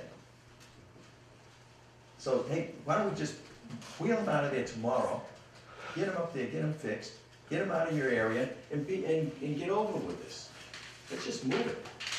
And then Mr. Noyes will be responsible for fixing the ground so it's all nice again. I mean, I think we're just wasting time. Yeah. Let's just So- move them. So we could do this. I want those floats out of here. Right, so, what we would do is, we would come and just look at it, you know, this weekend or something, and just so that we see the site before, then we'd say, okay, they can be moved, they would be moved, we come back and look at it again, maybe say, you know, you should fix that, and then, in the meantime, you would file an RDA for the repair work for our next meeting. We would already be there, we should be able to approve it and write it up within a week of that, which brings us to the middle of May, when work can start on the repairs. The sooner those repairs get done, the sooner they get back in the river, Yeah, and the no, I sooner agree with they're out of that. our hair. Well, there's one already in the area, and, you know, the proposed repair location, so. Yeah, So right. that can even be done sooner. Now, can we continue this hearing Yeah, to but this this Saturday? And have the location be Yeah, but they at haven't the filed, sidewalk? they haven't filed the RDA with us, you know. There's two separate, this is an RDA, it doesn't include this work. So they need to file an RDA, we need to have a meeting. File that on Saturday. Well, yeah, but we're not gonna have a meeting till May 8th, you know. Can we continue this hearing to the site walk that we're proposing Yeah, but for this what- Saturday? Have it be a hearing and a site walk? No? To do a vote on Saturday of some Yeah. sort, is what you're? Yeah. Well, what will we vote on? Do we wanna, All we have to do is, we don't need to have a hearing in order to tell them, yeah, this is what we're gonna approve them moving them off. We've already asked them to move them off, so we can just say, yes, okay, you can move them. We don't need to do anything else with that. So- And then those are outside of the buffer, we don't have to worry about those. But getting them out there is still in our jurisdiction. Yeah, but I mean, we're gonna tell them to move them and to fix anything that they did, you know, any mess they make. so how quickly can you move them? Is there any sense of how you would move them, how quickly? Are people lined up waiting for a phone call? I'm just kind of waiting to see what happens here. The short answer is, I think they can be moved in a matter of days after approvals. I'll find out when Mr. Noyes will actually be up here. He's supposed to be returning shortly. So my understanding is a matter of days. It's a matter of really just going in, you pick up one end. With the one that's on the dolly, basically it's a matter of hooking it up and towing it out of there. With the second one, it's a matter of lifting one end, sliding the wheels underneath, rolling it onto the wheels and pulling it out. So it shouldn't be a huge endeavor. And, driving under the Question from the soft ground audience. is about the only concern that I have. So if we meet there on Saturday, can someone be there who will know exactly how it's gonna be moved? Who's gonna say, I'm gonna lift it up on this end, I'm gonna do this, I'm gonna put the axle here, I'm gonna go this, or? I will see if Peter Noyes is gonna be back. I don't think he'll be back on Saturday. Can we do it the following Saturday? Yeah, we could. Because I'm not around this Saturday, I'd like to be there. And as a matter of fact, I would, you know, it'd be nice if we had a representative from the board there when they're being moved. And then you can see what's going on, but I think move it. Fix the land, it's just disturbed land. Did you have a question? It's not that disturbed, there's grass, they mowed the grass last year. I mean, in one of the meetings, Harper's representative did admit to cutting down trees to get those floats and the houseboat on the property. Well, we'll take a look when we're out there. And the other question I have, if you're gonna move these within the month, where have you determined you're going to have them moved to? They're gonna, on that plan, see that plan, the blue plan, that square area, they're gonna try to keep them outside, that little triangle line is the 200-foot buffer, so they're gonna try to keep them completely out of the 200-foot buffer. Talking about in this area here. Alright, so can we do a So, site visit? outside of And it's gonna be that, it's gonna be all of them, the I think houseboat it's too? gonna be Put two of them up there. And then what, Yeah. and the other's Yeah, gonna yeah, these still two- sit down Those here? have not, You're those, outside of the those, buffer zone. we don't know anything about, the regular boats on. No, the one, there's 4 of them. Yeah. There's a One, houseboat two, down three, here, it's four. blue and yellow, you can't, you Yeah. won't miss it. These They're guys. going to be moved, Those are gonna be moved okay, to up here, to up this area. okay. So then when you, go for your April site 18th. visit, can you also walk the property and see? We can walk There's, our jurisdictional area. Yeah, right. I mean, we can't, there's nothing we can say There's about. bark mulch or soil, what, how high? At least 2 trailer, 18-wheeler loads that just Okay. If it's in our wash ju- it if through. it's in our jurisdictional area, well, It's not in your jurisdictional then, The well, runoff is, if the runoff is in our jurisdictional area, we'll address it. that's the aquifer. Thank you for pointing that out. Well, Alright, so what do we have, Mike? I'm hoping we can see the light at the end of the tunnel here. So, we're gonna meet, April 18th at, 9 AM at the site. Go on the property, we're gonna look at where the boats are now, where they're gonna be moved to. We're gonna hopefully hear, from Mr. Noyes or one of his representatives about how he intends to move the 2 boats, which are 1 and 2 as indicated on this map. We're also gonna look at the repair area and be ready to get the RDA for our next meeting on May, whatever that date is, and 13th. And, you know, then we'll also, so we'll be aware of that, we'll look at the other things we need to look at on the property about down by the bank. And, then we'll give the okay for them to be moved, if we're happy. So just And the runoff you're talking about is located where? You'll see it. There's a big, huge, pile for the landscapers. And that's over by you folks? No, or- it's on the other side by the aquifer. I want a The clarification aquifer. on the plan that Mike was saying. What do you want? So you Oh, said, by the creek there? Terry, Oh, Terry, You won't miss it, it's right there. But I'm just pointing it out because it just arrived last week, so okay. it's new. Well, if it's in, again, if it's in our jurisdictional area or it can affect our jurisdictional Oh, area. I'm sure the dyes are We'll going address in it. our water. okay, clarification to the plan that Mike just said. You said move 1 and 2 outside the 200-foot Right. zone in the area over Right. there. Okay, we still have 2 more houseboats. We have 3 and 4. Well, We said that one of them was going to go under repair. And what's happening to the the other other one? one's being moved, cause it's Where? on a, out of the 200-foot buffer. Where, in the same Over location as there. over there? Alright, Yeah. so let's be clear then. You, But that one's not, you know, that one's movable, according to what we've been told. So, Yeah, that one's sitting on a trailer, it's Yeah. on both. So that can be moved that, the without houseboat, having to drag it talking about the across. houseboat. Yeah. Yeah, that doesn't have to be dragged across. So you're You know, moving, that's Carl, that's like over here, so it's all cable. here it is on the picture. So you're saying that you're moving 1, 2, and 4, right? Yeah, Of your to plan that area. To that area. 3 Yes. boats. No, none or 4. no, what we're talking about trying to do to avoid having to, 1, 2, and 4, I don't think will fit in the area of the proposed temporary storage location outside of the Understood. 200-foot buffer. Understood. So 1 and 2, what's happening with 4? 4, 4 is the boat that's on the trailer. 4 is a boat on a trailer, that can be moved, Where are you that's, gonna move it We'll move it to a spot outside of the buffer area, maybe next to B 109. Yeah, that, I mean, that. Perfect. That's the answer I you're want the looking whole for, thing right? captured. Right. Yeah. And then 3 will be moved into the proposed temporary repair Understand. location. You're just missing. Yeah, no, I was assuming that we needed to do that. I wasn't worried about that, because again, those are already on the I page don't want there to be there. any assumptions, I Those want are- it to be crystal clear on what's gonna happen and what we're gonna verify. See, I'm concerned about these things that are, they're over here.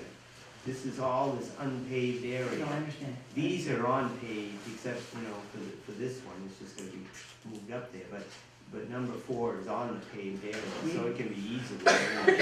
We have to be non-ambiguous on what we're asking for. Well, but we're gonna go there and we will hear, so we don't have to be unambiguous tonight, because we don't know what it looks like. We're only going by a map that somebody drew. When we go on the site, that's when we're gonna hear from, Mr. Noiser or his representative exactly what they intend to do. We're gonna hear it, and then we're gonna say yes or no. And if we don't like something, we'll tell them to do it a little differently, then we'll approve the move. And then if there's any damage done, that will be repaired. So I'm not too worried about that aspect. Would be your intention, if the answer is yes, to at least notify us that he can start moving them before your next meeting in May, is that? Yes, because at that You've already site, asked it this at way. that site meeting, we will give approval to move To them. be, okay. And really, it's, the ball is in Mr. Noy's court. If, unless he comes back with the wrong answers all over the place, we're gonna say yes, Well, he may not have that documentation ready in a week and a half No, he's just, for your site visit. they're not asking for all, they're asking for the method of movement. Moving, that's The all. other stuff Yeah. relating to the Yes, RDA, that's- for the work to be done, we'll go over that. And that's your next meeting, May 13th? Yeah. And how far in advance does that meeting, of the meeting does that RDA have to be filed? Next week, right? Well, it's next week, but that's for a notice of intent. For an Yeah, that's RDA, true. it's fine, as long as you get that to us, a We'll get it week to you. before the meeting, that's fine. Is the way that that's framed, because obviously we can't give, you don't have the authorization to give the, you don't have the authorization to say that you can do any work. That all we can do is say the things Well, that right. we can't do, Right, right? but we can We can give conditions, like, we've done it oftentimes it's for people who are like taking a tree down, something that, they're not building a house, and we want, we can say, if I remember correctly, we've had people, like, taking a tree is a perfect example where you need to do this, your equipment can only be here, anything else, you can't grind the stone.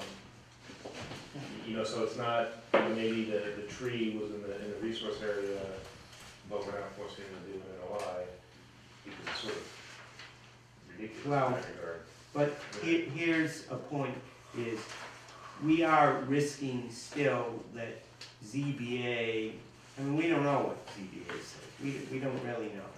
Maybe ZBA doesn't want those things moved there, right? And they're saying, yeah, you can move them there. What are we gonna do about that? I don't think you're saying, We are not saying. you're not saying you can move them there, you're saying Get them we out of don't the resource object area. to your method of movement in the resource. Okay. That's And all since you're it's out of saying. our 200 foot, we have nothing to say. Right. Right, but we are not issuing a written, we are not gonna issue necessarily a written order that they can move them. It's gonna be a verbal order, You're gonna be issuing or approving the process procedure for later. and you can put in it that you're not authorizing us to move them. Yeah, I know, Or but it's still, worded somehow. I can just see getting in trouble for this, but. Well, if they won't come to our meeting and they won't let us go to their meeting, No, they'll let us go to Oh, their okay. meeting, but You just won't you listen. may not get a chance to And talk. I was ordered by Mike to go. You can watch it on TV too, guys, you can keep right up to speed with it. Their Yeah. meeting And is the live. ZBA said there's not supposed to be any repairs. 110 towing on there is not supposed to be doing Yeah, repairs either. So like I said, anything that we do, we would not be giving authorization for Right. anything. As All we long would be as saying is everybody things that we cannot understands do. that. I Right? agree. That was why I was saying that. No, but we are when we say you can move those now. But this is why we talked about this before, I mean, if we say, okay, we agree with your method of movement, we think it's safe to move them, we agree with the area where you can do the repairs, if the ZBA or somebody else from town has specifically told you you can do nothing, then I don't see how And they that can go, that supersedes us. supersedes We'll have to deal with it, you're Right, right. I don't think they have, now, I have an issue, or I have more of an issue, if that is the case, that they can't move them, that these things are sitting on the bank the whole summer. That, Yeah, no, Well, I mean, we can, We can authorize them to move them. no, I understand, but if like ZBA or somebody has said, don't touch anything, That's not, No, it's No, not, That's not that's, the case. no. What they've said is they don't want anything stored. yeah, You can On tell us where to side of move them, buildings. and you can tell us where we can't put them. yeah. my take is we don't even need to tell you where to move them, we're just gonna give you authorization to move them from where they are right now over the 200-foot boundary. What happens there is not our call anymore. Thank you. Okay, just quickly, Yeah. on the RDA, some of this will be done at the site visit. We want the method of movement, the method of launch, hazardous materials, Plan back the work, erosion control, timeline for the work, and the periodic inspection. Is there anything else we can think of that you want us to bring you in the RDA other than that? Thanks for a statement about liquids, I didn't hear that. Yes, hazardous materials, et cetera. Yeah, you have to add to that RDA, anything you wanna do to the front of building 108. Okay. That was discussed in 2 weeks, a so month ago. that's construction on the building. Right, whatever they're proposing to do. I would say basically we don't want things moving from where the work is happening, whether it be airborne or liquid. It's basically, we can say, the easier way to say it is everything must remain, nothing must leave that work area. That's a more, Everything contained. everything contained, nothing must leave it. And did you, I missed the whole list, did you have the method of bringing them back into the river? Yes. Method of launch. Method of movement, method of launch, hazardous materials, liquids, method of work, erosion control. I have scope of work, which is probably duplicate. You want a more realistic timeline, periodic inspection, no airborne or liquids, all right, all materials to be contained. And we'll put it in the front of building 108. I'm sorry, and in there was how you're gonna get this thing over this bank, in more detail. Yes.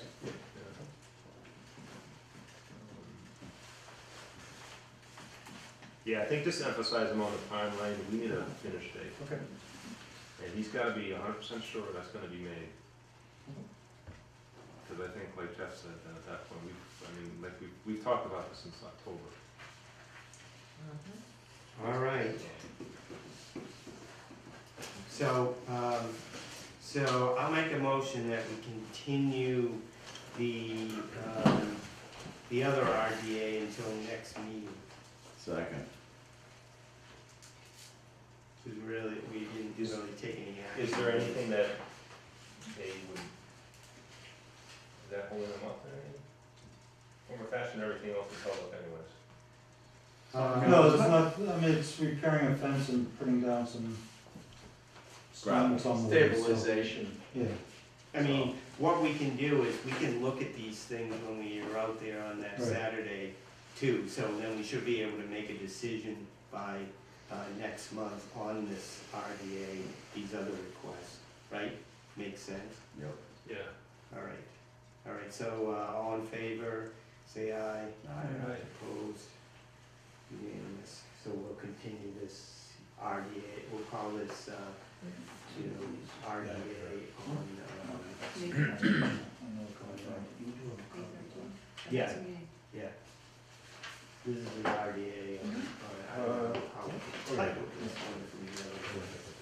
This has nothing to do with the votes on that one. All right. Well, thank you, everyone. Thank you.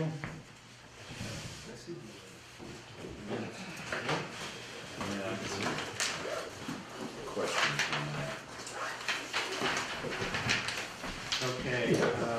we'll be seeing you again. Yeah.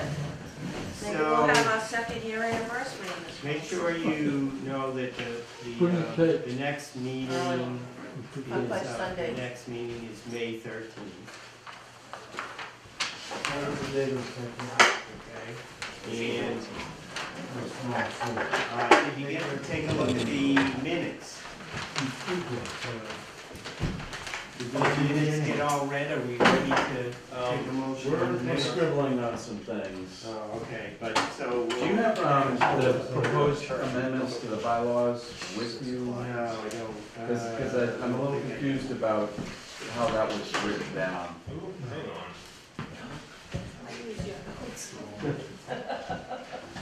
What, you? Wow, our audience is gone. You're confused by what it says in the minutes? Yeah, Well, you know what, at this point, it doesn't matter because it's already approved on the warrant. well, we should There's still, nothing I can do to still the change minutes, we should still the minutes be. Yeah, no, if you want to clarify the minutes. Wait, what do you mean, people in the warrant? The wording that's gonna go on the town meeting has already been finalized. Oh, right, what was that? Well, I was just like having them sort of, like, be the same. There's some language. Oh, up there, okay, I didn't get that. Well, I understand. stop talking and get I reading. think I know what he meant to say here, but I don't like the way that I part is don't not like the way like it is that. either. Hey, you got it? Did the building inspector come and look at the busy park stuff and have some opinion of what's what? I guess he did. He didn't shut us down.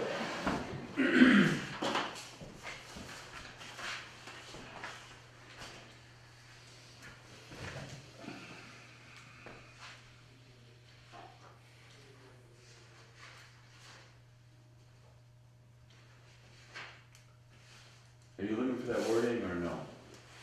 No. Oh, you don't have it either? So, Oh, why don't we just wait until table the acceptance of the minutes until the next meeting?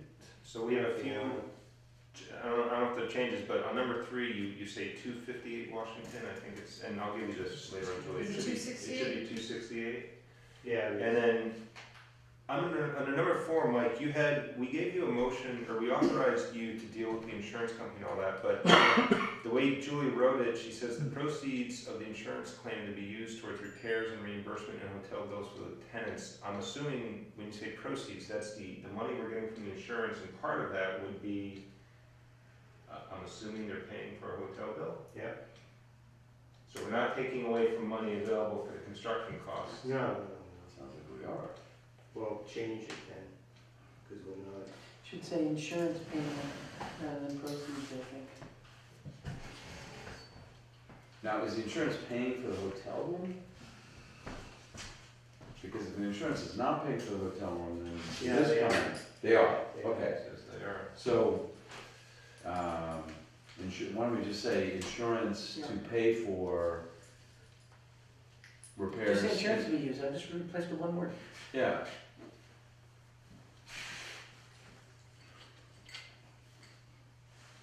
What if I just spell it out? Insurance claim for a hotel or something?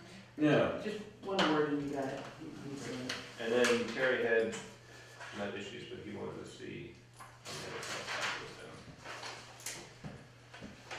Alright, so she'll, update those and we'll bring in the next one. Okay, sounds good, thanks.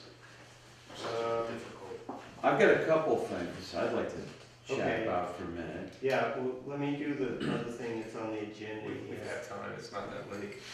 Yeah, it's not that late. Did they run these no matter how long you read? Sure. Well, the last CBA meeting I watched was 2 hours and 2 and 3/4 hours. Well, we beat that by miles. We did. Yeah, chum. There you're, Okay, so, I had dinner. 2 hours and 59 minutes. Oh my goodness. Yeah, well, we're at 3+, or is that? No, that's the Oh, counter. that's your timer. Yeah. Okay. let me give you the number 6, the Center Street Greenway Carson number 3 gravel removal. Remember that Yes. about a year and a half ago, we issued a permit for the gravel removal from the former Angelini property that is now owned by the town of Groveland. Okay, that gravel removal is being done by Mr. Angelini under the gravel removal permit that the selectmen granted. Okay, so, but, you know, he's gonna work under our orders and our permit, because in our permit is what discusses, you know, how it's gonna be done. So he's getting ready to start. He wants to do it a lot more of it sooner than later. You know, he has And so do we. 5 years. He has 5 years to do it. I'm happy with that.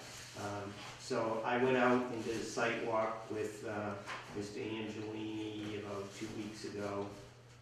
And it was still difficult because there was still a lot of snow on the ground. So I couldn't really, you know, pinpoint some of the areas, you know, because we couldn't get to all of the stuff.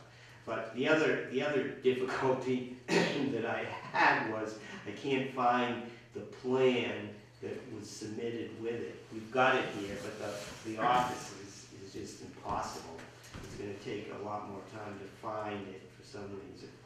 So, but anyway, so he's not starting work, you know, within the seasonal restriction period, but he's planning on having somebody come in, and the first thing he's gonna do is cut all the trees in the area that he was allowed to be cut, so that'll be clear. Then somebody's gonna come in and cut, you know, get the stumps out of there and everything else and remove them from the site. And then he's, you know, he'll be putting up the erosion controls before that's done. And, you know, he'll be following the permit. So, you know, I just wanted to give you an update that in case anyone asks me questions, because for some reason, somebody called back in the beginning of March, somebody called the water department and said they were cutting all these trees out there. And so as soon as I was down in Florida, as soon as I got back, I met with him and we went out there. Part of my reason was just to make sure that there were no trees being cut. There was no work being done, so I don't know where that came from. But so in case anybody asks you what's going on, you can at least say we are on top of it. And as far as we know, Mr. Angelini is following the permit that was granted to him, okay? And if you have any other, so if any other questions, once I find the plan, if I can find the plan, hopefully by the next meeting, we'll have another update, we'll look at it, because I would like us to all go out there and look at it, you know, sometime in May. By then, probably they'll have started cutting some of the trees, and they'll be ready to put the erosion controls in place. And that's when, you know, we should really go out there and look at, make sure we're happy with where the erosion controls are going, because there's some banks, if you remember some of those steep banks, and we asked them to move some of the areas where the roadway goes through, and it was kind of close to a wetland, so. Is there a DEP number associated with this? Yeah, there is. So is that posted where the neighbors can see it? Not yet. Okay, so, I mean, that might help soothe them a little bit if they see a Yeah, I don't know, I DEP guess number there's out there. one neighbor that's kind of upset about it or something, but he said he was gonna talk to him, so he wasn't Right. worried. Right, what I'm saying is if we put the DEP number up, it might. Yeah, well, legitimize that's it. a requirement that's supposed to be posted. Well, then, let's do it. Right. All right, so that's number 6. I don't think I've got anything else. Just wanted to be sure. Didn't we leave something? Oh, we were gonna think about the Center Street stuff. Oh, so we have a site visit on April 18th, right? April 18th? Yeah. We could do the work that day at Center Street. Sure. It's a nice thing. Why not? I was gonna burn that. Well. Well, you don't have to, it doesn't have to be all of us. You know, I think if 3 of us were there, I'd be happy with that. All right, so we'll put that up potentially that day, and, you know, I'll communicate before then, because we get 2 weeks till then. But also, Jeff, Jim is gonna start communicating again. Yep. So be prepared. I've been CC'd on all those and chosen not to reply. Yes. I chose to reply today, so. Yes. All right, April 18th. All right, Terry, sorry, go ahead. No, no problem. I had two things. There was a septic system plan review that was submitted, I guess almost 2 weeks ago, a little bit less than 2 weeks ago, but it showed up when I was on duty this Monday. And a portion of it does occur within the state 200 foot buffer from a stream. And so this is 203 Center Street, and I called the number that was on here, left a message suggesting that they come to this hearing to discuss what they wanted to do and see what they needed to do. And I also noted it on the cover sheet that I gave back to the Board of Health. So there should be something going on there. I'm gonna turn this. So this is just a file, this is a file copy. Right, that's the file copy. So that's the one. Yeah, this is, we know about this one. Right, we did the stream crossing as a separate, So did you tell him that it's gonna, I didn't hear everything you said. Did you tell him that he has to file for the septic system, or did you just call to say what the heck you're doing? I can't recall exactly what I told them to do, but I did tell them that they needed to file for their application. Yeah. And they should be hearing that from the Board of Health. Yes, So they should, that They should get should. their attention. Yeah, And she called me Laura did, yesterday, and I didn't yeah. get a chance to call her back, because I figured I'd wait until, you told me what you. yep, so that's where we are. Alright, so I'll call Laurie on this. Okay, and the second thing that I just wanted to suggest is that there's been an awful lot of sand that's blown in from the work in the pines onto the street, and we probably ought to ask the road department to kind of clean the road up, because it looks like it's been stabilized. There shouldn't be too much more showing up there. It'd be good to prevent it from washing into the storm drains and stuff. Well, You were late today, there's the river running out of Pine. Oh, okay, yeah. Nice. oh yeah, we talked about Cut this yourself before in you this came. little gully there. Oh, well, that gully was already there. I reported that a few months ago. In fact, before we got all the last snow, I think, right? It's the water on that end. Yeah, It's so, an active river at the moment. yeah, all right, well, This is what we're all I doing. can say is I told you so. Yeah, this is what we're doing, well, we know. This is what we're doing with the pines is we're gonna try to schedule a site meeting with Bob. I'm gonna email everyone the orders of condition on that place. I'm also gonna look for the plans, which I know are in that room when I look for the other ones. And Carl's gonna send everyone a copy of these pictures. So I don't know, the date of the site visit. Maybe we could make it, on like a Thursday night at 6 or a Friday night at 6 or something like that. We'll try to work Will it there out. be beer? Rather than another Saturday. Unless you like any Saturdays, I don't know. What do you think about that? I think that could be done. Yeah, and it's 6 light o'clock enough, meeting. it's light enough now that, Yeah. unless you have a meeting that goes on until 10:30. Yeah, well, that one's So, not apt to, Which we that haven't one's eaten not yet. apt. No, getting grumpy. Not like this other thing could go on for a while. All right, well, that sounds like a movement to adjourn. Yeah. Actually, no. No.